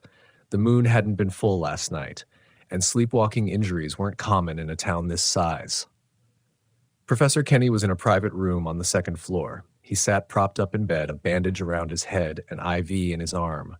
His skin retained that ashen quality I'd noticed in the stone circle, but his eyes were alert. Officer Hutchkins, he said as I entered, his voice raspy. You found us. Just in time, it seems, I replied, taking the chair beside his bed. How much do you remember? He stared at his hands. Flashes. We were on Avery Peak, stargazing. Then something came from the trees. It looked like a park ranger, but wrong somehow. It called to us, I prompted, using your full names. He looked up sharply. Yes. How did you know? Just confirming some details, Wade said, standing at the foot of the bed. Please continue, Professor. It separated us somehow. I remember trying to keep the students together, but we got confused in the dark. His hands twisted the bedsheet. Then the mist came. Gray, thick. It herded us somewhere. A circle of stones. He shuddered. After that, just fragments, being on my knees, something feeding on me, taking pieces of myself away. And Zoe? I asked. Is she recovering too? Kenny nodded weakly. She's down the hall, hasn't spoken yet, just stares at the ceiling. I leaned closer. Professor, we need your help. These things, the hollow ones, they're waking up, breaking an old arrangement. The town needs to hear what happened to you. What you saw. He recoiled. No, I can't. I can't think about it. I can't speak about it. People will die if you don't, Wade said bluntly. You don't understand. Kenny's voice dropped to a whisper. They're still with me, in my head, watching through my eyes, listening through my ears. What do you mean? I asked carefully. They don't just take, he said, eyes wide and frightened. They leave pieces of themselves behind, like parasites, seeds. His hand moved to his chest. I can feel it here, waiting, growing. Wade took a step back, his hand instinctively moving toward his sidearm. Are you saying you're infected? Kenny nodded miserably. They're inside anyone who survived contact. Me. Zoe, you, Officer Hutchkins. The bottom dropped out of my stomach. That's not possible. I feel fine. So did I, Kenny said. Until the sun starts to set, until they stir. He looked toward the window where the strange storm clouds were darkening the afternoon sky. It's starting already. Can't you feel it? The pull, the hollow places inside, wanting to be filled. Now that he mentioned it, I had felt something, a strange emptiness, an echo where memories had been taken. I had attributed it to shock, to exhaustion. How long? Wade asked. How long until whatever this is takes effect? Nightfall, Kenny whispered. When the mist rises, when they wake fully. He looked at me with desperate eyes. You have to lock us up. Me, Zoe, yourself, anyone who made direct contact before we turn. Turn into what? I asked, though I already knew the answer. Hollow ones, Kenny said. New vessels, new bodies for them to wear while they hunt. A commotion erupted in the hallway, raised voices, something crashing to the floor. Wade moved to the door, peering out. What is it?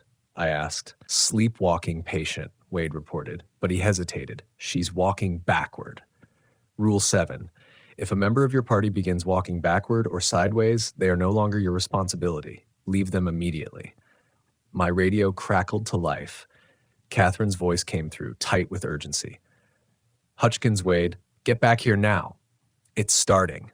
The mist is moving into town from all directions. The barrier is breaking. Wade drew his weapon. We need to evacuate the hospital. Kenny shook his head frantically. No time. Locked down. Iron and salt at every entrance. It's the only way. I looked out the window.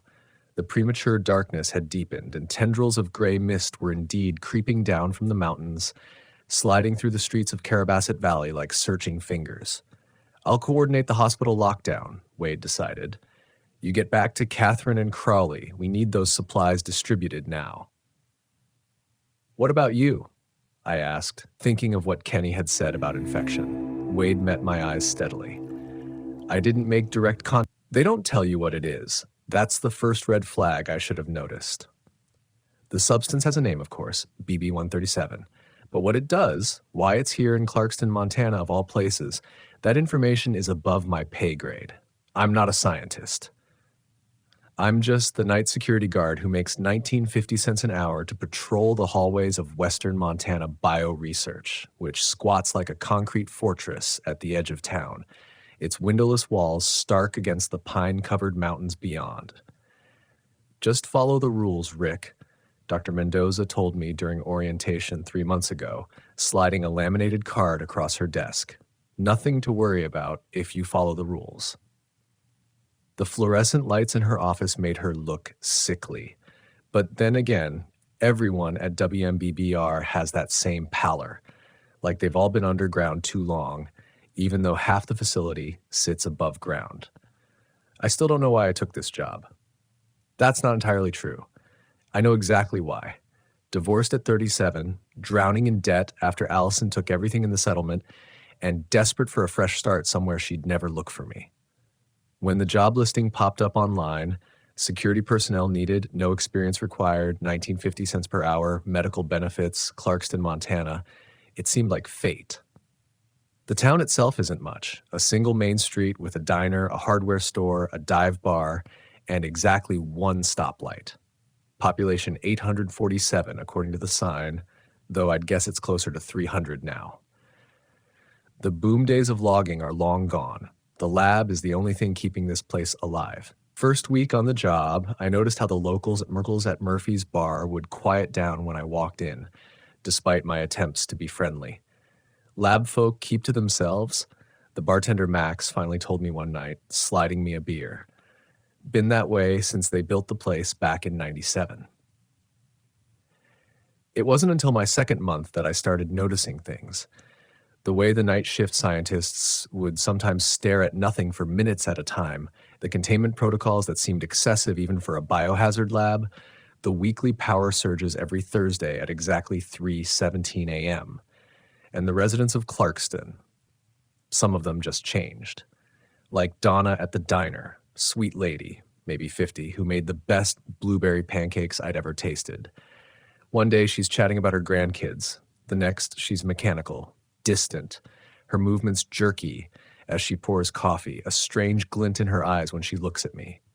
Seasonal depression, Max said when I mentioned it. Winter's coming, hits some folks harder than others. But it was only September and the aspens had barely started turning. Then there was the incident with the trucker, big guy passing through on his way to Missoula. Started screaming about wrong faces in the middle of dinner, said everyone looked like poorly made copies. The sheriff came, dragged him out. 3 days later, I saw the same truck still parked behind the diner, gathering dust. Last night, making my usual rounds, I found Dr. Lanning in Lab 7, standing motionless in front of the sealed container of BB-137. The substance glowed faintly blue through the specialized glass, moving in ways that liquid shouldn't move. "Everything okay, Doc?" I asked. She turned to me slowly, her neck making a slight cracking sound. "It's beautiful, isn't it, Rick?" she whispered, her voice raspy. "It wants to help us, to fix us." Her eyes looked wrong, the pupils too wide, reflecting the blue glow of the substance. That's when I really started paying attention to the rules on my laminated card, because I'm starting to think they're not just corporate protocol. I think they're keeping something contained, and I don't mean just BB-137. My shift starts at 10 p.m.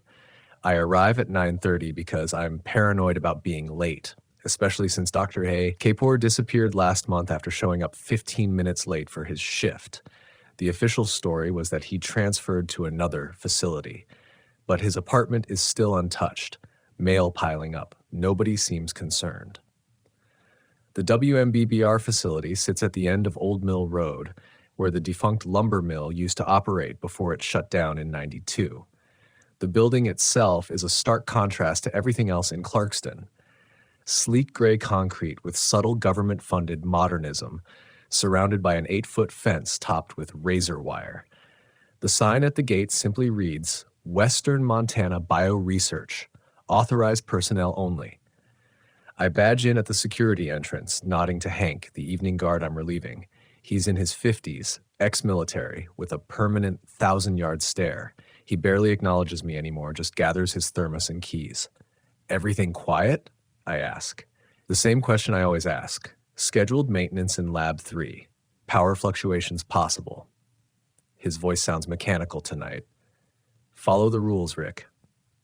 As he walks past me, I notice a faint blue stain on his sleeve cuff, like someone had splattered ink there, except it seems to pulse ever so slightly. I settle into the security office, logging into the system and checking the monitors showing the hallways, labs, and exterior of the building. Nothing unusual, just scientists working late, the cleaning crew mopping floors, and the gentle hum of the ventilation system that never quite covers the other sounds, the ones that seem to come from behind the walls. I pull out my laminated rule card and study it for the 100th time. Security protocol, night shift. Complete perimeter checks at 11 p.m., 1 a.m., 3 a.m., and 5 a.m., no exceptions. If lights flicker in any corridor, exit immediately and report to Central Security. Avoid physical contact with research personnel between 2 a.m. and 4 a.m. If you hear your name called, respond only if you can see who is calling you. Lab 7 requires two-person authentication after midnight. Never enter alone. If alarms sound, follow Evacuation Protocol A. Do not use Evacuation Protocol B unless instructed by Dr. Mendoza personally. In case of containment breach, secure yourself in a yellow-marked room. Do not attempt to assist others. Security cameras may show periodic glitches. If human figures appear distorted or move unusually, log the occurrence but do not investigate. If you encounter any substance with blue luminescence, do not touch it and report immediately. The third floor corridor is off limits between 3 a.m. and 3:30 a.m. Simple enough, right? Except no one ever explained what these rules are actually protecting against. During training, I asked about rule number 3, and they said it was to minimize contamination risk. But why those specific hours? At 11 p.m., I start my first perimeter check, flashlight in hand. The Montana night is crisp, stars brilliant above the lab. This used to be my favorite part of the shift, a moment of peace before the long night ahead. Tonight, though, something feels off. The air has a metallic taste, and there's a low-frequency hum coming from somewhere I can't pinpoint. As I round the east corner of the building, my radio crackles. Security, this is Lab 7. We need authentication for sample retrieval. I freeze. It's Dr. Lanning, the same one who was acting strange last night. Protocol says I should assist. But after what I saw, I respond, because what choice do I have? When I reach Lab 7, Dr. Lanning is waiting with another researcher I don't recognize. Tall, thin, face obscured by a surgical mask and protective eyewear. Standard PPE for the lab, but still unsettling at this hour. ID badges, please, I say, following protocol. They hold them up. Dr. Lanning's hands have a slight tremor, but her ID checks out. The tall researcher's badge says Dr. Patel, though I've never seen him before. I swipe my security access, they scan their badges, and the reinforced door to Lab 7 slides open with a pneumatic hiss. The air that escapes is noticeably colder. Thank you, Rick, Dr. Lanning says, her voice oddly formal. Will only be a moment. As they enter, Dr. Patel turns, and for a split second, I see beneath his mask where it slipped down slightly. His mouth seems wrong, too wide, stretching toward his ear. The door closes before I can process what I've seen. I complete my round and return to the security office, hands shaking slightly as I log the authentication. On the monitors, I can see Lab 7, but the camera angle only shows the entrance area, not the secure storage where BB-137 is kept. At 12:43 a.m., Dr. Lanning and Dr. Patel exit Lab 7 on camera. They walk down the corridor together, but something about their movement is subtly wrong. Too fluid, too synchronized. They disappear into the elevator, heading to the third floor. I check the rules again. Third floor off limits between 3 a.m. and 3:30 a.m. It's not even 1 a.m. yet. Technically, they're not breaking any rules. The clock on the wall ticks steadily toward my next perimeter check. On one of the monitors, I notice a custodian mopping the same spot in the hallway for over 10 minutes. Back and forth, mechanical movements, never moving on. My phone buzzes, a text from an unknown number. The blue is spreading, Northridge. Check the water. Probably a wrong number, but my stomach knots anyway. At 1 a.m., I force myself to do the next perimeter check. As I walk past the staff break room, I hear voices inside, hushed, urgent. The door is slightly ajar, more than expected. Exponential growth rate. The security guard sees too much. He asks questions. My blood runs cold. I keep walking, pretending I haven't heard, my footsteps deliberately loud as I pass. When I return to the security desk, there's a blue Post-it note stuck to my monitor that wasn't there before. In neat handwriting, it says, "Some rules are meant to protect you. Others are meant to protect us from you." I crumple it up, my hands unsteady. In the waste bin, it glows faintly in the dimness of the security office. The rest of my shift passes in a haze of paranoia. Every noise makes me jump. Every shadow seems to move. By dawn, I'm exhausted, but too keyed up to even think about sleep. As I drive home, the sun crests over the Bridger Mountains, painting the valley in gold. It should be beautiful, but all I can think about is that blue Post-it note and what it might mean. My apartment is a small one-bedroom above the hardware store on Main Street. Nothing fancy, but the rent is cheap and old Mr. Bellows doesn't ask questions. I trudge up the stairs, unlock my door, and freeze. Something smells wrong, metallic like pennies or blood, but with an underlying sweetness that reminds me of antifreeze. I flick on the lights. Nothing seems disturbed. My meager furnishings, a couch I found at a thrift store in Bozeman, a coffee table, the TV I splurged on, all look normal. The kitchenette is clean, dishes drying in the rack, but the smell is stronger near the bathroom. Heart pounding, I slowly push open the bathroom door. The shower curtain is drawn closed. I never leave it that way. I reach out, grab the edge of the plastic curtain, and yank it back. Nothing. The tub is empty, but there's something blue splashed across the white porcelain, a viscous substance that glows faintly even in the bathroom's harsh fluorescent light. Rule number 9. If you encounter any substance with blue luminescence, do not touch it and report it immediately. But report to who? I'm not at the lab. And what's it doing in my bathroom?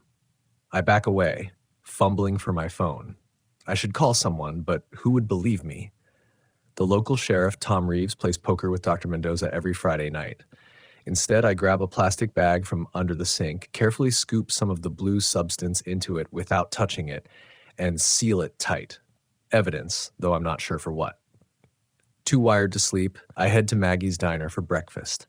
The place is mostly empty this early, just a couple of loggers at the counter and an elderly couple in a booth by the window. Donna, the waitress who's been acting strange, isn't here. Instead, it's Maggie herself, a stern woman in her 60s who's run this place since before I was born. "Coffee?" she asks as I slide into a booth. "Please, and the breakfast special." She pours the coffee without spilling a drop, her movements precise. "You're the new security guard up at the lab, aren't you?" I nod. "How's that working out for you?" Her tone is casual, but her eyes are sharp, assessing. "It's a job," I say noncommittally. "Quiet nights mostly." She doesn't believe me. "Food will be up in a few." As she walks away, I notice a faded photo on the wall I haven't seen before. It shows Main Street from maybe 30 years ago. There's the hardware store, Murphy's Bar, the sheriff's office, but where the lab should be at the end of Old Mill Road, there's nothing but dense forest. Strange, since Hank told me the facility was built in '97. Maggie returns with my food: eggs, bacon, hash browns, toast. Classic diner fare. As she sets the plate down, her sleeve rides up and I glimpse something on her wrist, a small blue mark like a bruise, but with that same faint luminescence I saw in my tub.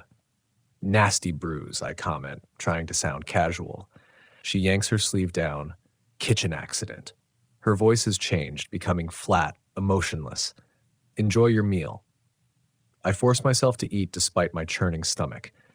As I'm finishing, the bell over the door jingles and Dr. Mendoza walks in. She's in civilian clothes, jeans and a sweater, but her posture is unmistakable, rigid and precise. Her eyes scan the diner and land on me. For a moment, she seems surprised, but she recovers quickly and heads to my booth. "Mr. Keller," she says, sliding in across from me without asking. "Fancy meeting here, Dr. Mendoza." I try to keep my voice steady. "Day off?" Something like that. She smiles, but it doesn't reach her eyes. "How are you finding Clarkston? Settling in well?" "It's quiet. I like quiet." "Yes, we all do." She leans forward slightly. "I noticed you assisted with the Lab 7 authentication last night. Did you observe anything unusual?" My fork freezes halfway to my mouth. "Unusual how?" "Any irregularities in protocol, staff behavior, that sort of thing." I think of Dr. Lanning's trembling hands, Dr. Patel's stretched mouth, the synchronized way they walked. "Nothing comes to mind," I lie. She studies me for a long moment. "The blue substance you found in your apartment is concerning." My blood turns to ice. "I don't know what you're talking about." "Please, Mr. Keller, we have ways of knowing these things." She places her hand on the table, palm up. "The sample, please." "How did you?" "The sample," she repeats, her voice hardening. Reluctantly, I reach into my jacket pocket and hand over the plastic bag. She examines the blue substance, nodding slightly.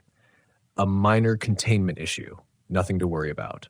She tucks the bag into her purse. "We appreciate your discretion in this matter."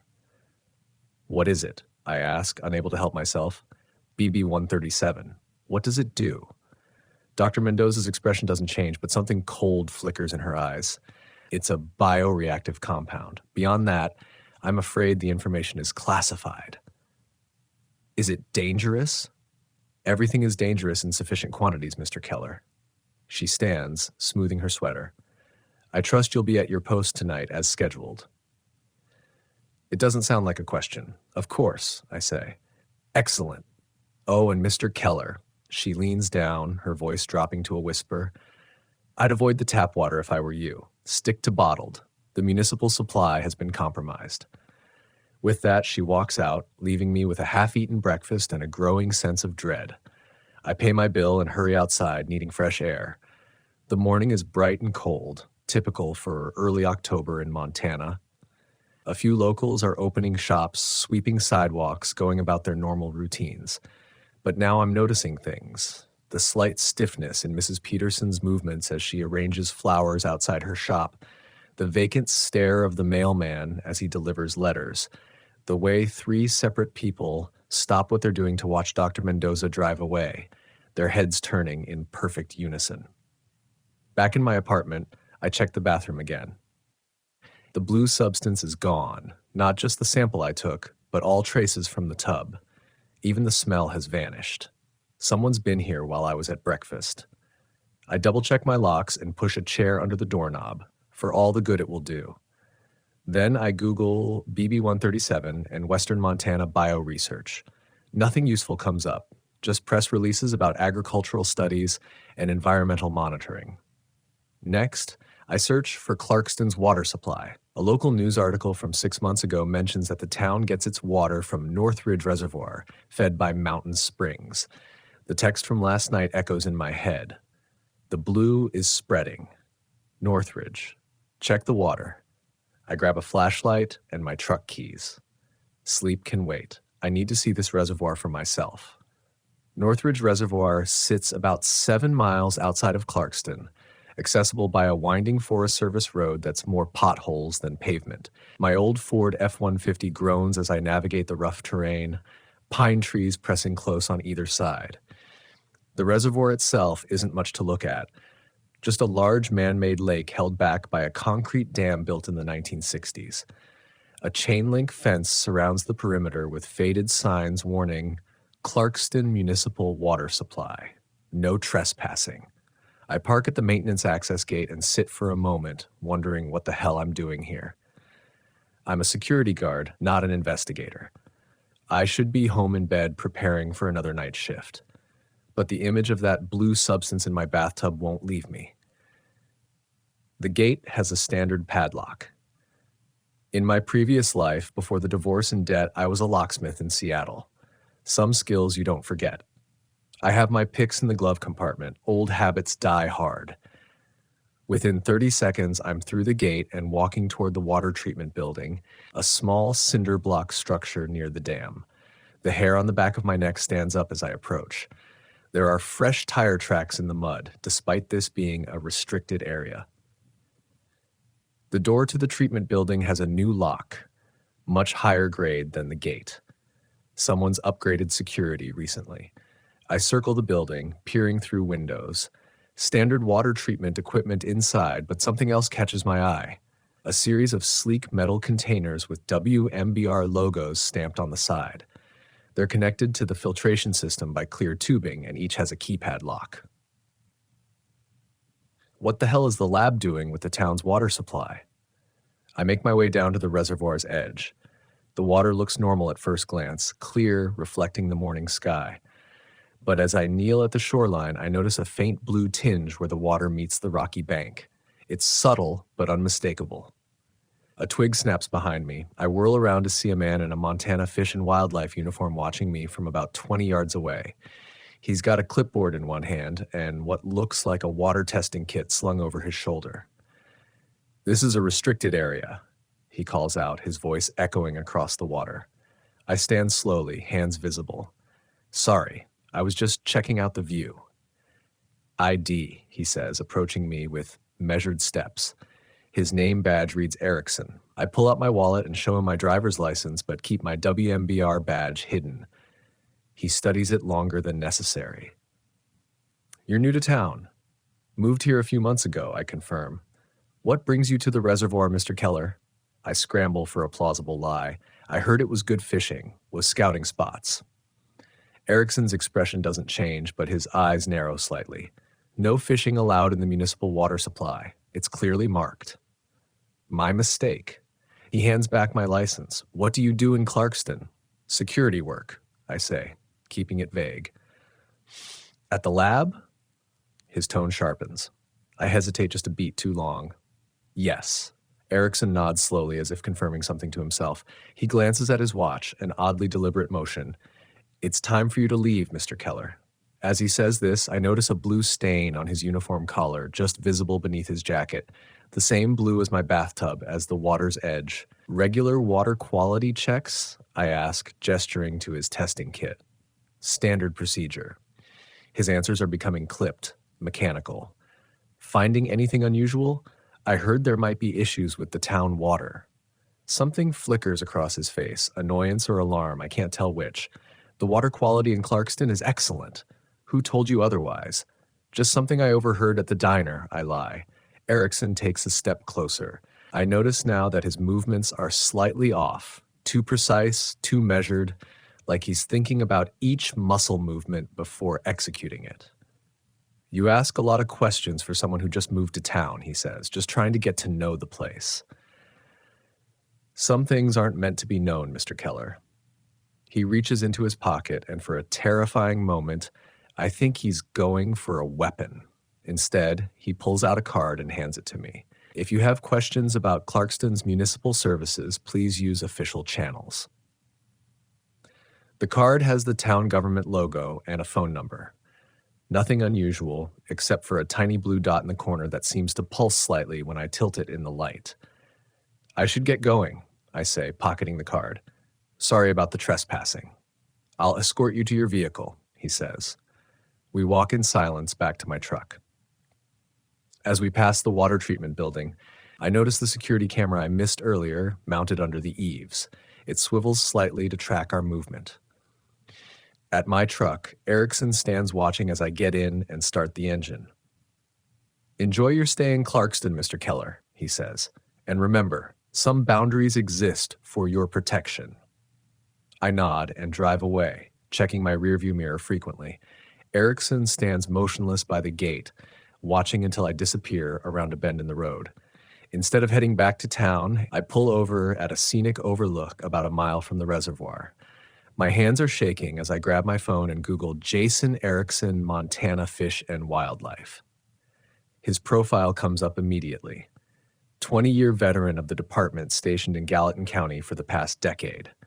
What doesn't come up is any explanation for his strange behavior or the blue stain on his collar. I open my bottled water, heeding Dr. Mendoza's warning about the tap, and try to think about what connects the lab, the blue substance, and the town's water supply. And more importantly, what does it have to do with the strange behavior I've been witnessing? As I'm sitting there, a text comes through from an unknown number. They know you were there. Not safe. Check the old mining records. Blacktail Mine. I try calling the number back, but it goes straight to a generic voicemail. I leave a message. Who is this? What do you know about BB 137? The drive back to Clarkston takes about 20 minutes. As I approach town, I notice something strange. There are more cars than usual parked at the lab, despite it being a Saturday morning. The parking lot is nearly full, and I spot Dr. Mendoza's silver Audi among the vehicles. Instead of going to my apartment, I head to the Clarkston Historical Society, a glorified room attached to the small public library. If I want to find information about the Blacktail Mine, this is the place to start. The library is empty, except for the elderly librarian, Mrs. Winters, who peers at me over cat-eye glasses as I enter. "Can I help you?" she asks. "I'm interested in local history," I explain, "specifically the Blacktail Mine. Do you have any records?" A slight frown crosses her face. "The mine? That's been closed since the 70s. Why the interest? Just curious about the area." She studies me for a moment, then shrugs and leads me to a filing cabinet in the historical room. "Mining records are in here. Feel free to look through them, but please don't remove anything from the library." She leaves me alone with the files. I start digging through yellowed newspaper clippings, old photographs, and municipal records. The Blacktail Mine was a copper operation that ran from 1938 to 1972 when it was closed due to safety concerns. The vague wording, sets off alarm bells in my head. Deeper in the files, I find a geological survey from 1970 that mentions unusual mineral deposits and unexplained water contamination in the mine's lower levels. A memo from the mining company to the town council recommends immediate and permanent closure with no detailed explanation. Most interesting is a faded map showing the mine's location about 5 miles north of town and directly upstream from Northridge Reservoir. If something was in that mine, it could easily have contaminated the water source. As I'm photographing the map with my phone, Mrs. Winters reappears. "Finding what you need?" she asks. "Yes, thank you." I close the file, but not before she glimpses the map. "Nobody goes up to Blacktail anymore," she says, her voice lower now. "Bad things happen there." "What kind of bad things?" I ask. She glances around, though we're alone in the room. "My husband worked that mine until it closed. The men would come up changed, distant, like they weren't themselves anymore." She leans closer. "The company said it was gas leaks causing hallucinations, but Frank, that's my husband, he saw something down in the deep tunnels, something that glowed blue in the dark." My skin prickles. "What happened to your husband?" I ask. "Disappeared in '73, a year after the mine closed. Him and 3 others who'd worked the deep shaft. The sheriff at the time said they probably went looking for copper to steal after a cave-in." Her eyes grow distant, "But they never found the bodies and Frank's truck was still parked at our house." "How do you get to the mine with no vehicle?" I swallow hard. "I'm sorry, ancient history now," she says, straightening up. "But if you're smart, you'll stay away from Blacktail. Nothing good ever came from that hole in the ground." She adjusts her glasses. "Just like nothing good comes from that lab at the edge of town." My phone buzzes. A text from another unknown number. "Midnight shift has been moved up. Report to WMBBR immediately. Dr. Mendoza." I check the time, 1:42 p.m. My shift isn't supposed to start until 10 p.m. "I have to go," I tell Mrs. Winters. "Thank you for your help." As I head for the door, she calls after me. "Young man, whatever you do, don't drink the water. Something is very wrong about this early summons. Dr. Mendoza has never texted me directly before. All schedule changes come through the security supervisor. And why would she use an unknown number instead of her work line?" I sit in my truck outside the library, debating my options. If I ignore the text, I could lose my job. If I go in, well, I'm not sure what might happen, but the knot in my stomach suggests nothing good. I call the lab's main security line. "WMBBR security, this is Davis," answers a voice I don't recognize. "This is Rick Keller, night security. I just got a text saying my shift was moved up. Can you confirm?" A pause. 1 moment. The line goes silent for nearly 30 seconds. "Yes, Mr. Keller. Dr. Mendoza has requested all security personnel report immediately due to a special project requirement." "All security personnel?" I ask. That doesn't make sense. We work in shifts specifically to maintain 24-hour coverage. "That's correct. Please arrive within the hour." The line goes dead before I can ask anything else. I drive back to my apartment, first needing to grab my uniform and security badge. As I'm changing, I notice something stuck to the back of my badge, a small piece of paper that definitely wasn't there yesterday. Unfolding it reveals a hastily scrolled message. "Don't trust anyone with blue marks. BB-137 affects the nervous system. They're not themselves anymore. Blacktail level 3LL for Lanning." Dr. Lanning was acting strange the other night, but this note suggests she might still be fighting whatever's happening. I snap a photo of the note, then hesitate before putting my badge on. If something at the lab is affecting people, do I really want to go back there? But what choice do I have? If I run, where would I even go? And more importantly, if something dangerous is happening, I need to know what it is. I tuck my phone into a hidden pocket in my uniform and head out, making one quick stop at Clarkston's only grocery store to buy more bottled water and some protein bars. Better to be prepared. The lab's parking lot is indeed full when I arrive. I recognize most of the vehicles. They belong to researchers, administrative staff, and other security personnel. What's unusual is seeing them all here at once on a Saturday afternoon. I badge in at the security entrance. The lobby is empty except for Davis at the desk, a security guard I've never met before. He's a large man with a military-style crew cut and blank eyes. Keller, he says, checking my name off a list. Report to briefing room B. What's going on? I ask casually. Special project. Dr. Mendoza will explain. His voice is flat, emotionless, as he hands back my badge. His sleeve rides up, revealing a blue-tinged mark on his wrist, similar to what I saw on Maggie at the diner. I nod and head toward the briefing room, hyper-aware of the security cameras tracking my movement. The corridors are eerily quiet for a facility with so many vehicles in the parking lot. Briefing room B is on the first floor, past the main labs. The door is closed when I arrive. I take a deep breath and push it open. Inside, about 20 people are seated around a conference table. All the security staff, including Hank, plus key researchers and Dr. Mendoza at the head of the table. Every face turns to me as I enter. Mr. Keller, Dr. Mendoza says, her voice clipped. You're late. Traffic. I lie, taking the only empty seat, which happens to be next to Hank. His eyes are focused straight ahead. As I was saying, Dr. Mendoza continues, today marks a significant milestone for Project Rebirth. After 15 years of research, BB-137 has reached optimal saturation levels in the local ecosystem. Projected on the wall behind her is a map of Clarkston and the surrounding area, with blue shading covering most of it. The darkest concentration is around the Blacktail mine. The integration phase has been largely successful, she says. 93% of Clarkston residents have been incorporated into the collective. There have been some resistance cases, but those are being addressed individually. She clicks to the next slide, a molecular diagram of what I assume is BB-137. For those new to the project, BB-137 is a neuroactive symbiote discovered in the 2007 Blacktail mine. In 1972, initial exposure caused psychological changes, but our refinements have perfected its ability to create a unified consciousness across multiple hosts. My mouth goes dry. She's talking about mind control or something worse. The symbiote spreads through water contact, but can also transmit through sustained physical proximity to an already integrated host. Her eyes scan the room, lingering briefly on me. Some of you are already part of the collective. Others will join today. I glance around the table subtly.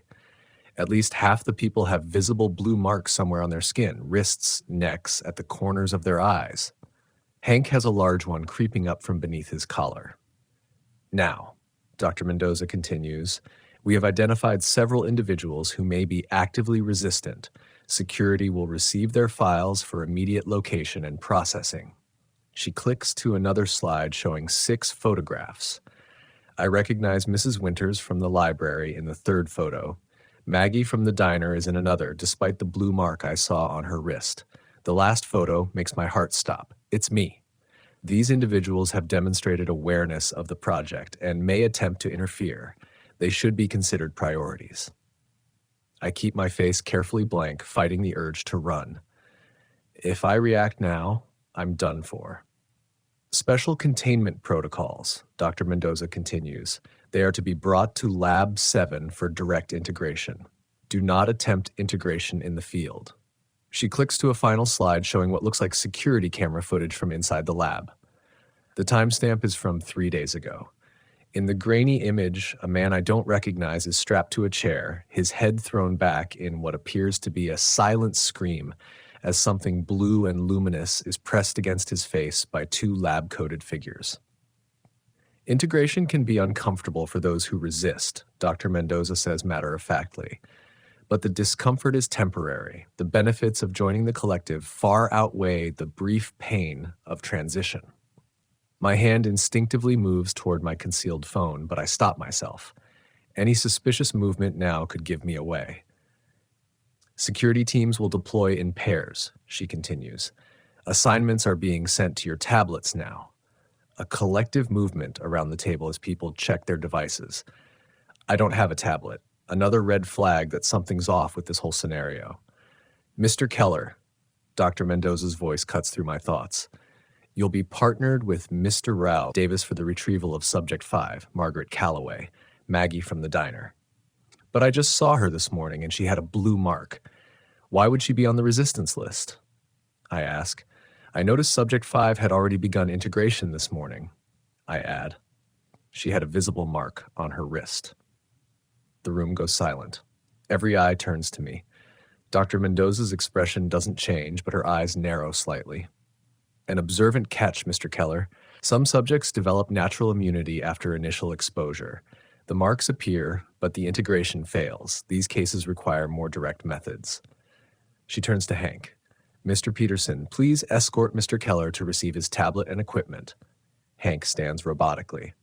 Yes, doctor. As we leave the briefing room, I feel everyone's eyes on my back. The moment the door closes behind us, Hank's hand clamps around my upper arm with bruising force. This way, he says, but he's not leading me toward the security office. Instead, we're heading toward the elevators, the ones that go down to the restricted lower levels. I thought we were getting equipment, I say. You require preparation first, he replies, his voice completely devoid of the gruff warmth I'd occasionally glimpse during shift changes. The elevator needs keycard access. Hank swipes his badge, then enters a code. As the doors close, I notice a small blue stain on the elevator panel. Someone touched it with contaminated hands. Hank, I say quietly, how long have you been part of the collective? He doesn't look at me. 8 years, 2 months, 17 days. The collective has always been here. It was just smaller before. The elevator descends past the first sublevel, past the second, stopping at B3. The doors open to reveal a sterile corridor with harsh fluorescent lighting. At the far end is a reinforced door marked Lab 7. Hank propels me forward. You will be integrated now. Resistance causes unnecessary pain. What happens to people who integrate? Do they disappear, or are they still in there somewhere? A flicker of something, confusion, annoyance, crosses Hank's face. We don't disappear, we become more. The collective thinks together, works together. No more loneliness, no more fear.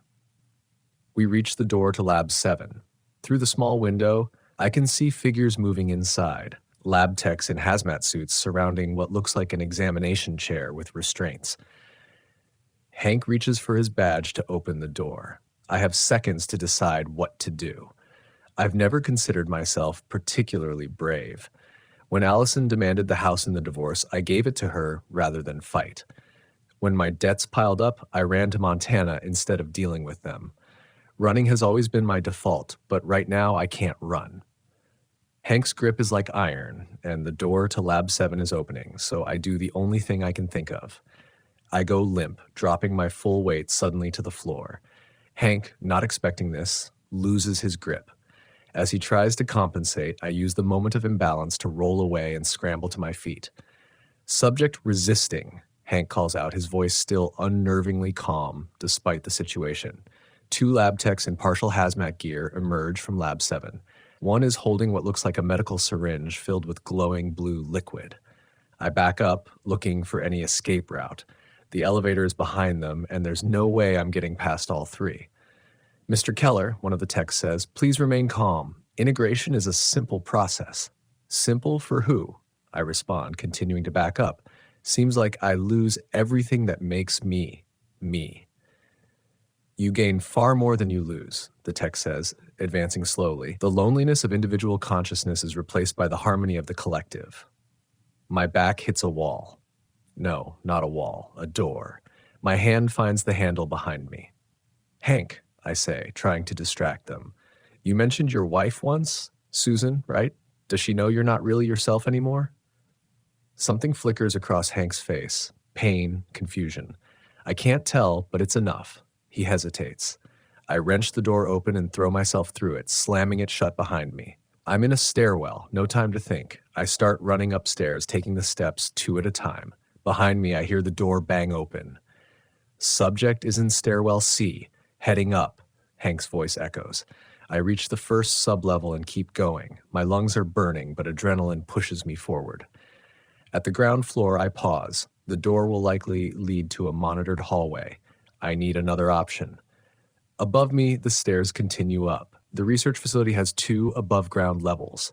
Maybe I can find a way out through an upper window or fire escape. I keep climbing. Behind me, I hear footsteps in the stairwell, steady and hurried. They know the building better than I do. They know I have nowhere to go. At the second floor, I'm gasping for breath. This door has a small window allowing me to peek into the hallway beyond. It looks clear. I slip through and find myself in a corridor I've never patrolled, part of the administrative wing, judging by the office doors lining the walls. Most of the doors are locked when I try them, but one opens to a small conference room. I duck inside and quietly close the door behind me. The room has a large window overlooking the parking lot. It doesn't open, but it's my only option. I grab a chair and I'm about to smash the window when I freeze. Dr. Lanning is standing in the parking lot below, looking directly up at my window. Our eyes meet. She slowly raises her hand, pointing urgently toward the east side of the building. A message over the building's PA system makes me jump. Security alert. Unauthorized personnel on level 2. All available security to level 2 immediately. I have to move, but which way? East, like Dr. Lanning indicated, or try another route? Trusting my gut, I slip back into the hallway and head east. The corridor ends at another stairwell, this one marked emergency exit only, alarm will sound. Perfect. At this point, more chaos can only help me. I push through the door, and as expected, alarms begin blaring throughout the building. This stairwell is narrower than the one I came up. Clearly, a fire escape. At the bottom is a heavy door with an illuminated exit sign. I burst through the door into blinding afternoon sunlight. I'm on the east side of the facility, facing a service road that leads around to the main parking lot. There's a perimeter fence about 50 yards away, and beyond that, dense Montana forest. Rick, a sharp whisper from my left. Dr. Lanning is crouched behind a dumpster, beckoning urgently. We have about 2 minutes before they secure this exit, she says, her voice tight with stress. My car is there. She points to a blue Honda parked just outside the fence, half hidden among the trees on what appears to be an old logging track. How do we get past the fence? I ask. In answer, she pulls out a key card. Maintenance access. Hurry. We run to a small gate in the fence, which she quickly unlocks. As soon as we're through, she relocks it behind us. They'll still be able to follow, I point out. Not immediately, she replies. I disabled the electronic access on this gate. Old-fashioned key only, and I have the only one. She manages a grim smile. Being head of biocontainment has its privileges. We reach her car, and she tosses me the keys. You drive. I need to monitor your physical condition. I don't argue. I just slide behind the wheel as she gets in the passenger side. The car starts smoothly, and I navigate carefully down the rough track until it connects with what appears to be an old Forest Service road. Where to? I ask. North Ridge Trailhead, she says, pulling a first aid kit from under her seat. We need to get to the mine. As I drive, she pulls out a small device that looks like a medical scanner and runs it over my arms, neck, and face. Good. No signs of integration? Have you had any direct contact with the blue substance? No. Found some in my bathtub this morning, but I didn't touch it. She nods, relief evident on her face. They've been introducing it into the water supply for months, gradually increasing the concentration. Most of the town is affected now. What exactly is BB-137? I ask, navigating a particularly rough stretch of road. Mendoza called it a neuroreactive symbiote. Dr. Lanning's laugh is bitter. That's a sanitized way of putting it. It's a parasitic microorganism discovered in the Blacktail mine in 1972. At first, the mining company thought they'd found a strange mineral deposit, but then miners started changing, becoming connected somehow. The collective.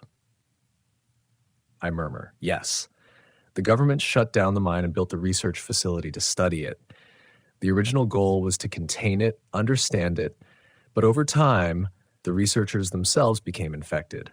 Those who integrated saw the symbiosis as beneficial, not harmful, and started deliberately spreading it. I finish the pieces, clicking into place. She nods. The collective operates with a hive mind. Individual hosts retain their memories and skills, but their loyalty is to the collective consciousness. They're essentially drones serving a greater intelligence. What's the end game? Why Clarkston? Why now? The end game is the same as any organism: to grow, expand, survive. Clarkston was isolated, controllable, perfect for a test run. She pauses, checking her phone. But it's not staying in Clarkston. The recent push for integration is because they're preparing to expand.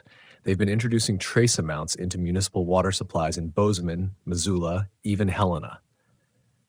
Jesus, I breathe. How do we stop it? That's where we're going. The heart of the organism isn't in the lab, it's in the mine. The lab was built to study it, but the real source is deep in Blacktail, in a cavern on the 3rd level. And we're just going to walk in there? The 2 of us? 4 of us, she corrects. There are others who've been resisting. We've been planning this for months. As she speaks, I notice her checking her watch repeatedly, a nervous tick. There's something she's not telling me. Dr. Lanning, Elena, I continue. Why was your name not on the resistance list in that briefing? And why did you have contact with BB-137 in Lab 7 if you're not integrated? She's quiet for a long moment. I've been playing both sides, she finally admits.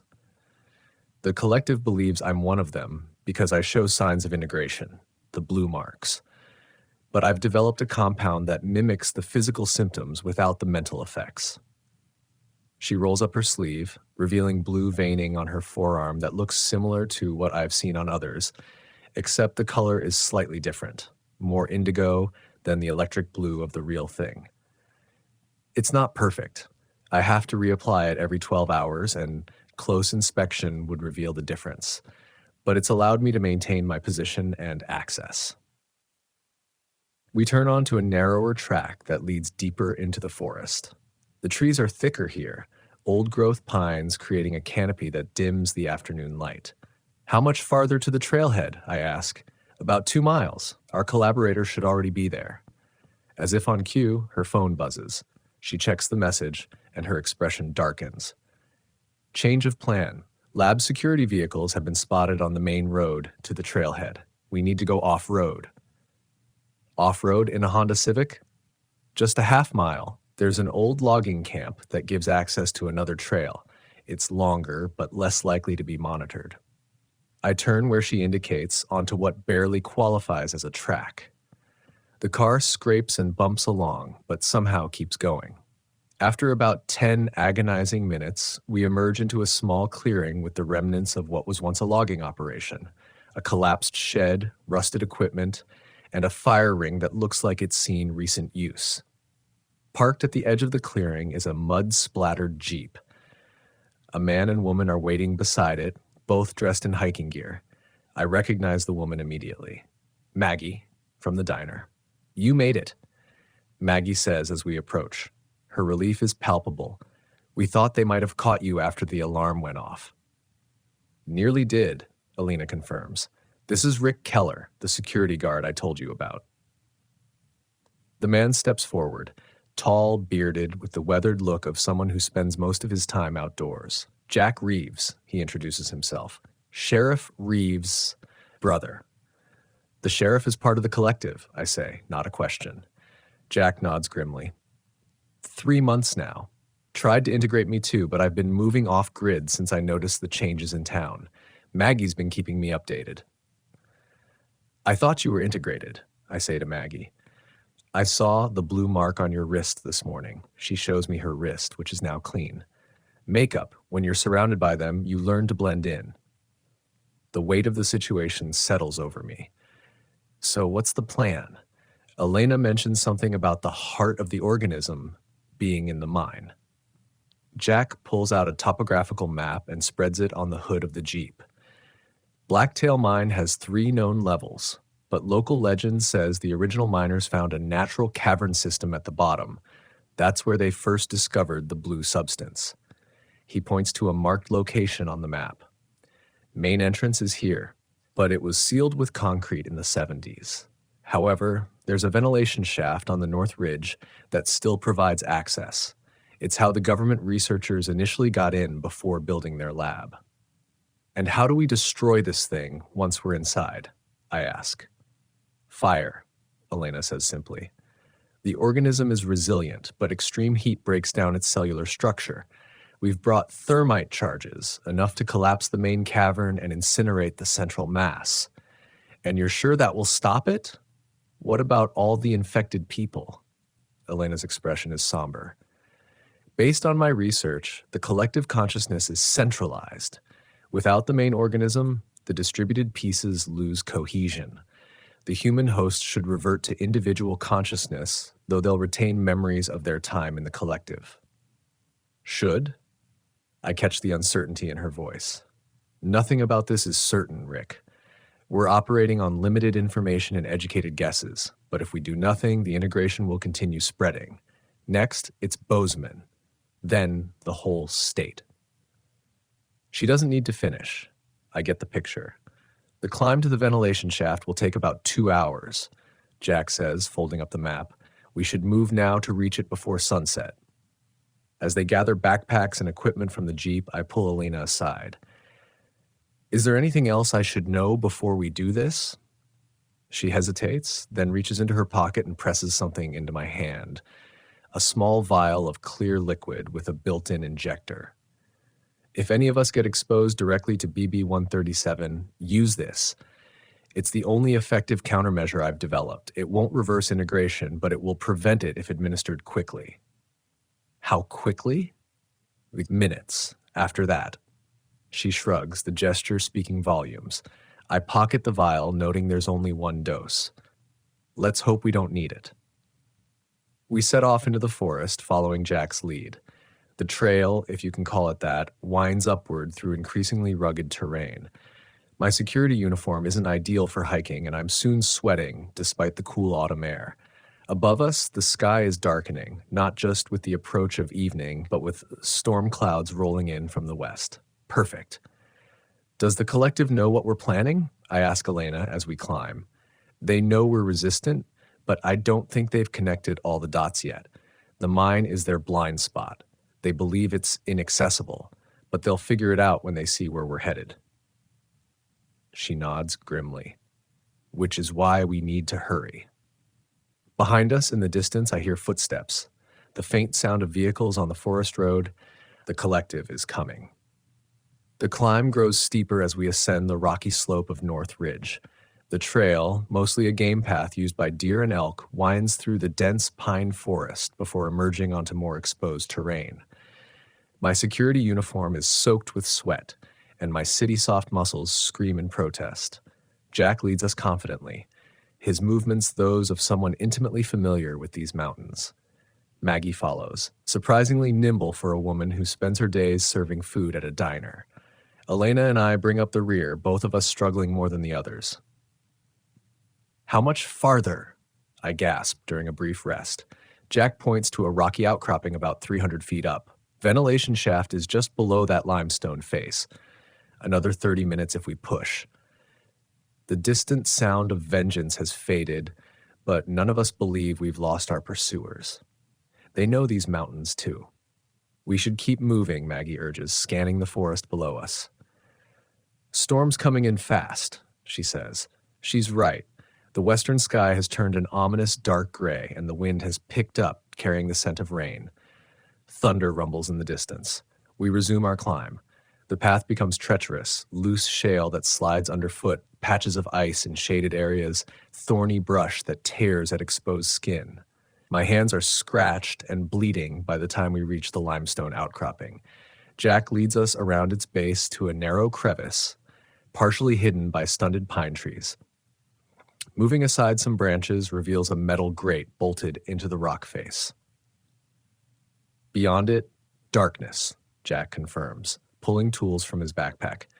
Installed when they expanded the mine in the 50s, it drops about 30 feet to the first level.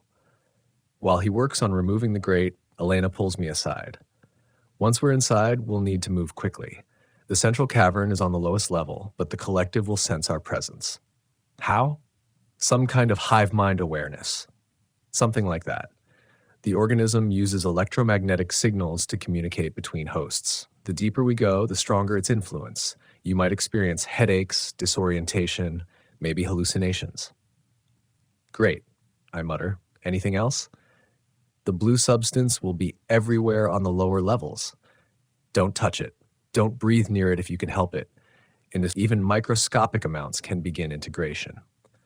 Jack calls us over. He's removed the grate, revealing a dark shaft with metal rungs embedded in the rock. He clips a harness to the first rung and tests it with his weight. Hold solid, he confirms. I'll go first, then Maggie, Rick, and Elena. He switches on a powerful headlamp and disappears into the darkness. One by one, we follow. The shaft is claustrophobic, barely wide enough for my shoulders. The metal rungs are cold and slick with condensation. My headlamp, borrowed from Jack's supplies, illuminates only a few feet of rough stone walls. The air grows colder and damper as I descend, carrying a musty, metallic smell. Careful at the bottom, Jack's voice echoes up. Drop is about 3 feet onto unstable ground. When I reach the bottom, I understand his warning. We're standing in what was once a mining tunnel, its wooden supports rotting and partially collapsed. The floor is littered with fallen rock and splintered timber. Jack is already moving forward, ducking under a sagging support beam. Main shaft should be this way. These are just auxiliary tunnels. We follow single file, our headlamps creating dancing shadows on the uneven walls. The tunnel occasionally branches, but Jack never hesitates, guiding us deeper into the mountain. How do you know your way around so well? I ask, stepping carefully over a fallen timber. Used to explore these tunnels as teenagers before they sealed the main entrance, he explains. Plus, I've been planning this for months, memorized all the old mining maps. The tunnel widens into what appears to have been a small excavation chamber. Mining equipment lies abandoned, carts, pickaxes, shovels, all rusted and decaying. On the far wall, something that makes my skin crawl, blue stains spreading like veins through cracks in the rock. Don't touch the walls here, Elena warns unnecessarily. We all give them a wide berth. The blue veins grow more numerous as we continue. They pulse faintly in our headlamp beams, creating unsettling shadows. The air feels thicker, harder to breathe. Level 2 entrance should be just ahead, Jack says, his voice tighter than before. A dull pain begins behind my eyes, increasing with each step deeper into the mine. From Elena's pinched expression, I can tell she feels it too. Is that? Maggie begins, stopping suddenly. We all hear it. Voices, distant but clear, echoing through the tunnels, not coming from behind us but from somewhere ahead. They shouldn't be here already, Jack whispers, tension evident in his voice. Not through the ventilation shaft. They didn't follow us in. They were already here, Elena says grimly. The realization sends a chill through me. Research team from the lab? I ask. Elena nods. They must maintain a presence near the source. We need to be more careful from here. Jack leads us down a side tunnel, away from the voices. The passage narrows dramatically, forcing us to crouch and eventually crawl. The blue veins are everywhere now, pulsing more vigorously. My headache intensifies to a stabbing pain. After what feels like an eternity of claustrophobic crawling, we emerge into a larger tunnel, reinforced with steel supports rather than wood, more modern construction. This is a government addition, Elena whispers. We're near the second-level main chamber. Jack signals for silence, then moves forward cautiously. We follow, every sense straining for danger. The tunnel curves and then opens into a large cavern. We quickly duck back into the shadow of the tunnel entrance. The cavern is illuminated by portable floodlights set up around its perimeter. In the center is a cluster of scientific equipment, monitoring devices, sample collection tools, and a communications setup. 2 figures in partial hazmat suits are working at a computer station, their backs to us. Lab personnel, Elena confirms in a barely audible whisper, taking readings from the source. We need to get past them to reach the level 3 access, I whisper back. She points to a reinforced door on the far side of the cavern, marked with biohazard symbols. We'll never make it across without being seen, Maggie murmurs. A low rumble shakes the cavern, dust trickling from the ceiling. The storm above must be intensifying. Maybe we don't need to sneak, Jack says, an idea forming. If the power goes out, their emergency protocols would kick in. Evacuation. Elena nods. Standard procedure is to secure samples and return to the surface. I can reach the generator, Jack continues. It'll be near their communication setup. Give me 5 minutes, then be ready to move when the lights go out. Before we can object, he slips away, keeping to the shadows at the edge of the cavern. I watch his progress, heart pounding. He moves from one piece of equipment to another, staying low, using their bulk as cover. The headache is almost unbearable now. I press my palms against my temples, trying to alleviate the pressure. Beside me, Elena removes a pill bottle from her pocket, shakes out 2 tablets, and hands them to me. Anti-inflammatory with a neurological blocker, she explains as I dry swallow the pills.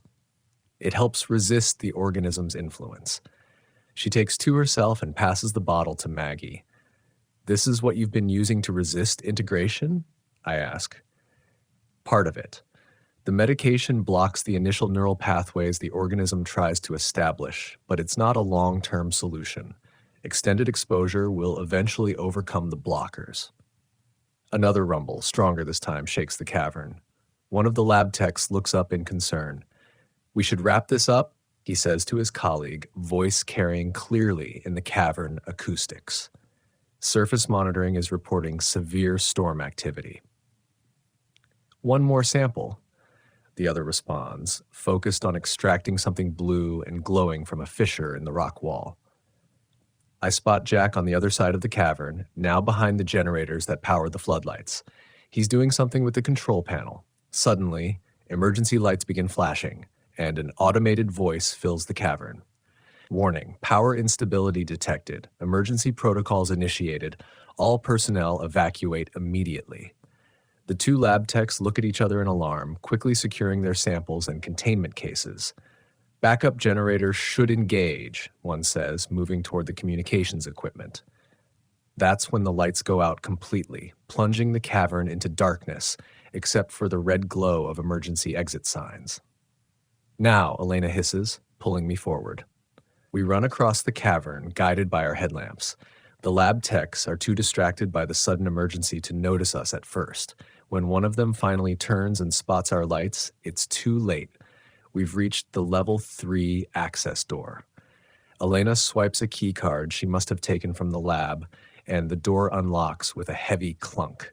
We rush through, Jack joining us at the last moment, and slam it shut behind us. That won't hold them for long, he pants. It doesn't need to, Elena responds, removing something from her backpack. It looks like a small electronic device which she attaches to the door controls. This will fry the opening mechanism. They'll need heavy equipment to get through. We're in a sloping tunnel that descends steeply into darkness.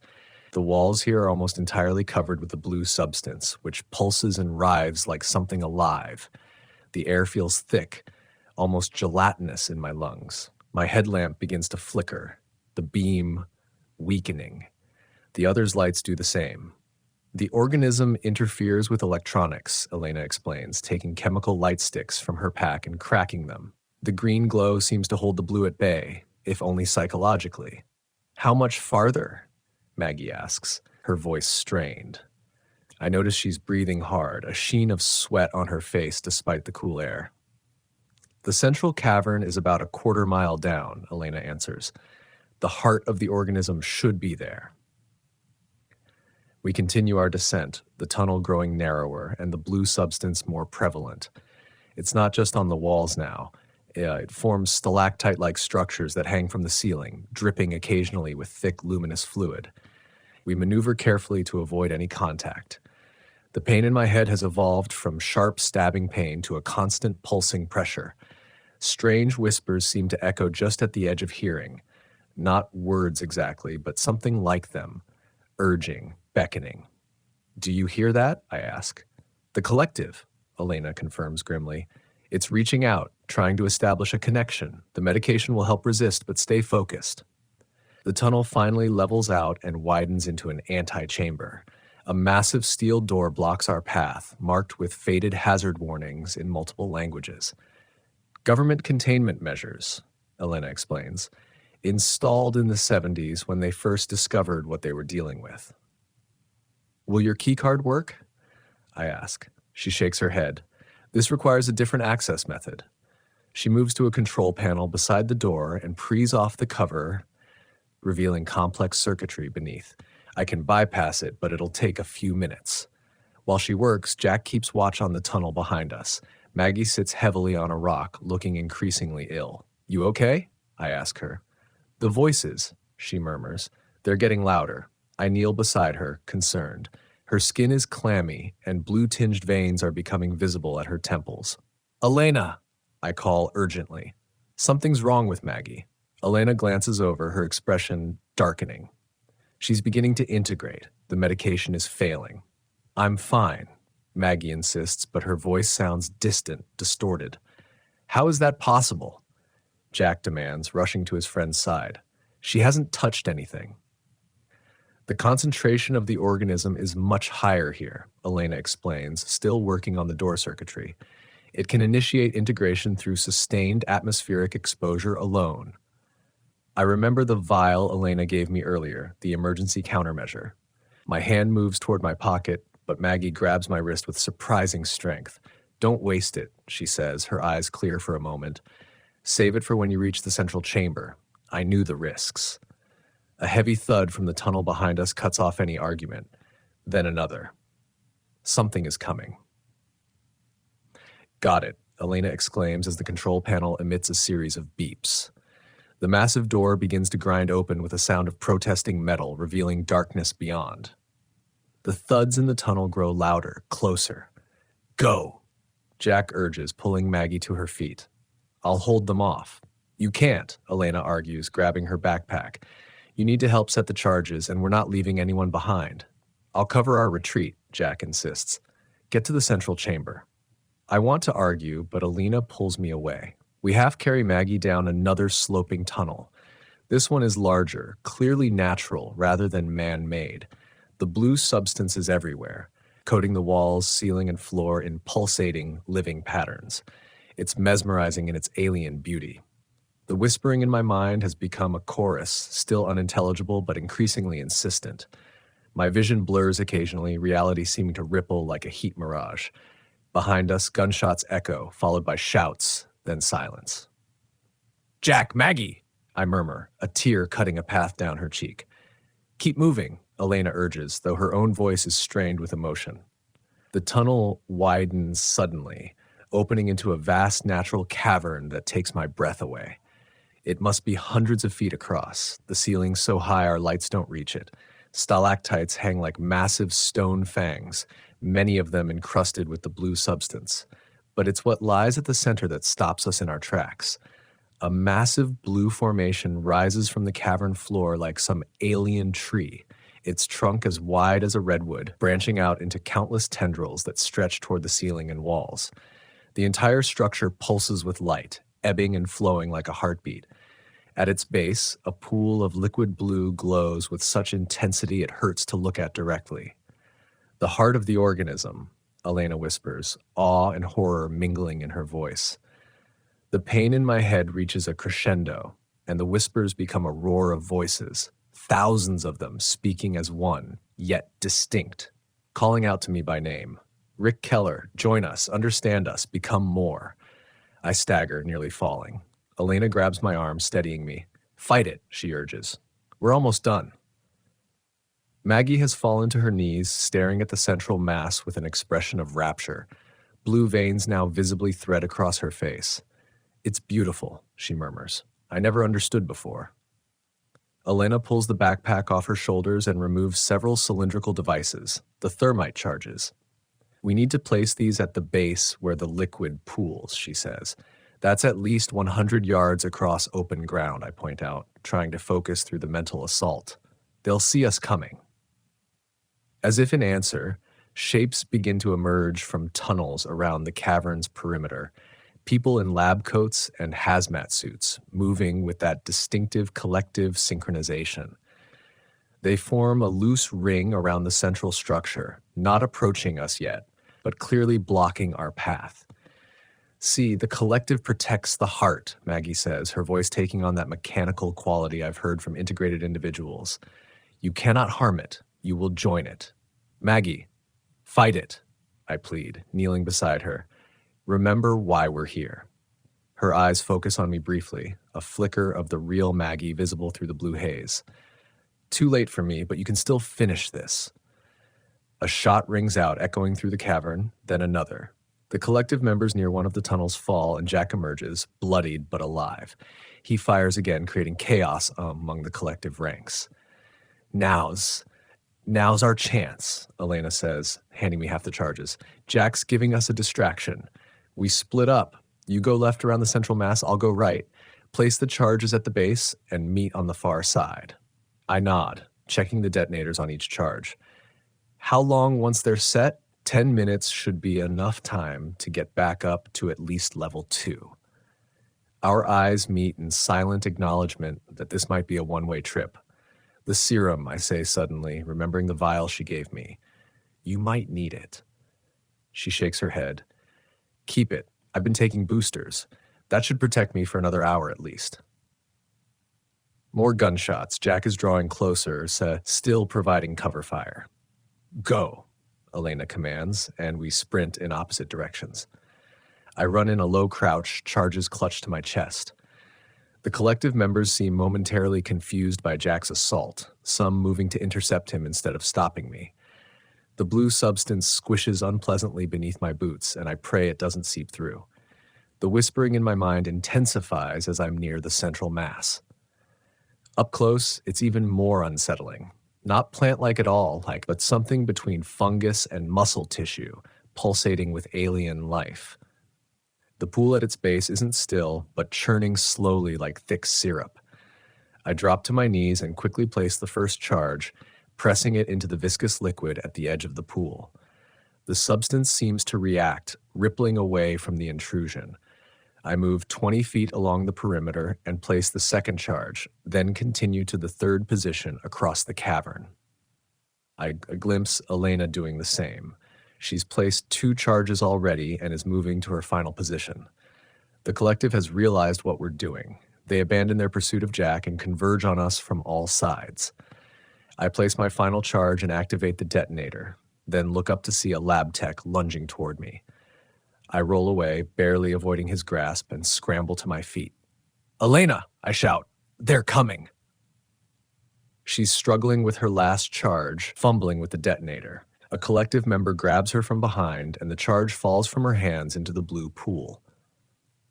She fights desperately, but more converge on her position. I sprint toward her, drawing the attention of several collective members who move to intercept me. Jack appears from the side, firing his last rounds to clear a path for me. Help Elena, he yells, before being tackled by 3 collective members simultaneously. I reach Elena just as she breaks free from her captor, but she's surrounded. Blue liquid has splashed onto her arm, and I can see it spreading beneath her skin already. The charge, she gasps, pointing to where it fell. Need to activate it. I dive for the fallen charge, my hand plunging into the blue liquid to retrieve it. The substance is cold and seems to cling to my skin, reluctant to release the device. I pull it free and quickly activate the detonator with trembling fingers. Done, I yell. Elena grabs my arm, pulling me toward a tunnel on the far side of the cavern. That's our exit, she says. Leads to an emergency shaft. We run, weaving through stalactites and pursuing collective members. My hand burns where it touched the blue liquid, and my vision keeps blurring. The voices in my head have reached a fever pitch, urging, demanding integration. Jack, I call, looking back. Elena's expression is grim. We can't wait for him. We reach the tunnel entrance, but a collective member blocks our path. It's Hank, my fellow security guard from the lab. His eyes are completely blue now, glowing faintly in the dim light. You cannot leave, he says, his voice blending with the chorus in my head. You belong with us now. Elena pulls a taser from her pocket and fires it point blank into Hank's chest. He convulses and falls, temporarily incapacitated but not permanently harmed. Sorry, Hank, she mutters as we step over him. The tunnel slopes sharply upward, making for difficult climbing. My hand is fully numb now, and alarming blue lines are spreading up from my wrist toward my elbow. Elena, I gasp, showing her my arm. I'm infected. She stops, eyes widening. The serum, she says. Use it now. I fumble in my pocket for the vial, but my fingers are clumsy, unresponsive. The vial slips, and Elena catches it without hesitation. She jams the injector against my forearm and triggers it. A burning sensation immediately floods my arm, spreading upward to counter the blue tendrils. Will it work? I ask, leaning against the tunnel wall as wave after wave of dizziness washes over me. If we caught it in time. Her own arm is worse, the blue spreading rapidly past her elbow. We need to keep moving. 7 minutes until detonation. We continue our ascent, the tunnel growing steeper behind us. Sounds of pursuit echo. The collective isn't giving up. Elena is weakening visibly, the blue contamination spreading faster than mine. The serum seems to be working for me, the burning sensation gradually replacing the numbness. The blue lines recede slightly. The shaft should be just ahead, Elena pants, her speech becoming labored. A ladder leads up to level 1. We round a bend and see it, a vertical shaft with metal rungs embedded in the wall leading upward into darkness. But Elena stumbles, falling to her knees. The blue contamination has reached her neck now, spreading visibly toward her face. Go, she urges, pushing me toward the ladder. I can't fight it much longer. I'm not leaving you, I insist, trying to pull her up. The charges need to make sure they detonate. Her eyes are still her own, but blue is seeping into the whites. If the collective reaches them, disarms them before detonation, everything is lost. She's right, and we both know it. Someone needs to stay behind to ensure the collective can't interfere with the charges, and someone needs to get out to warn others.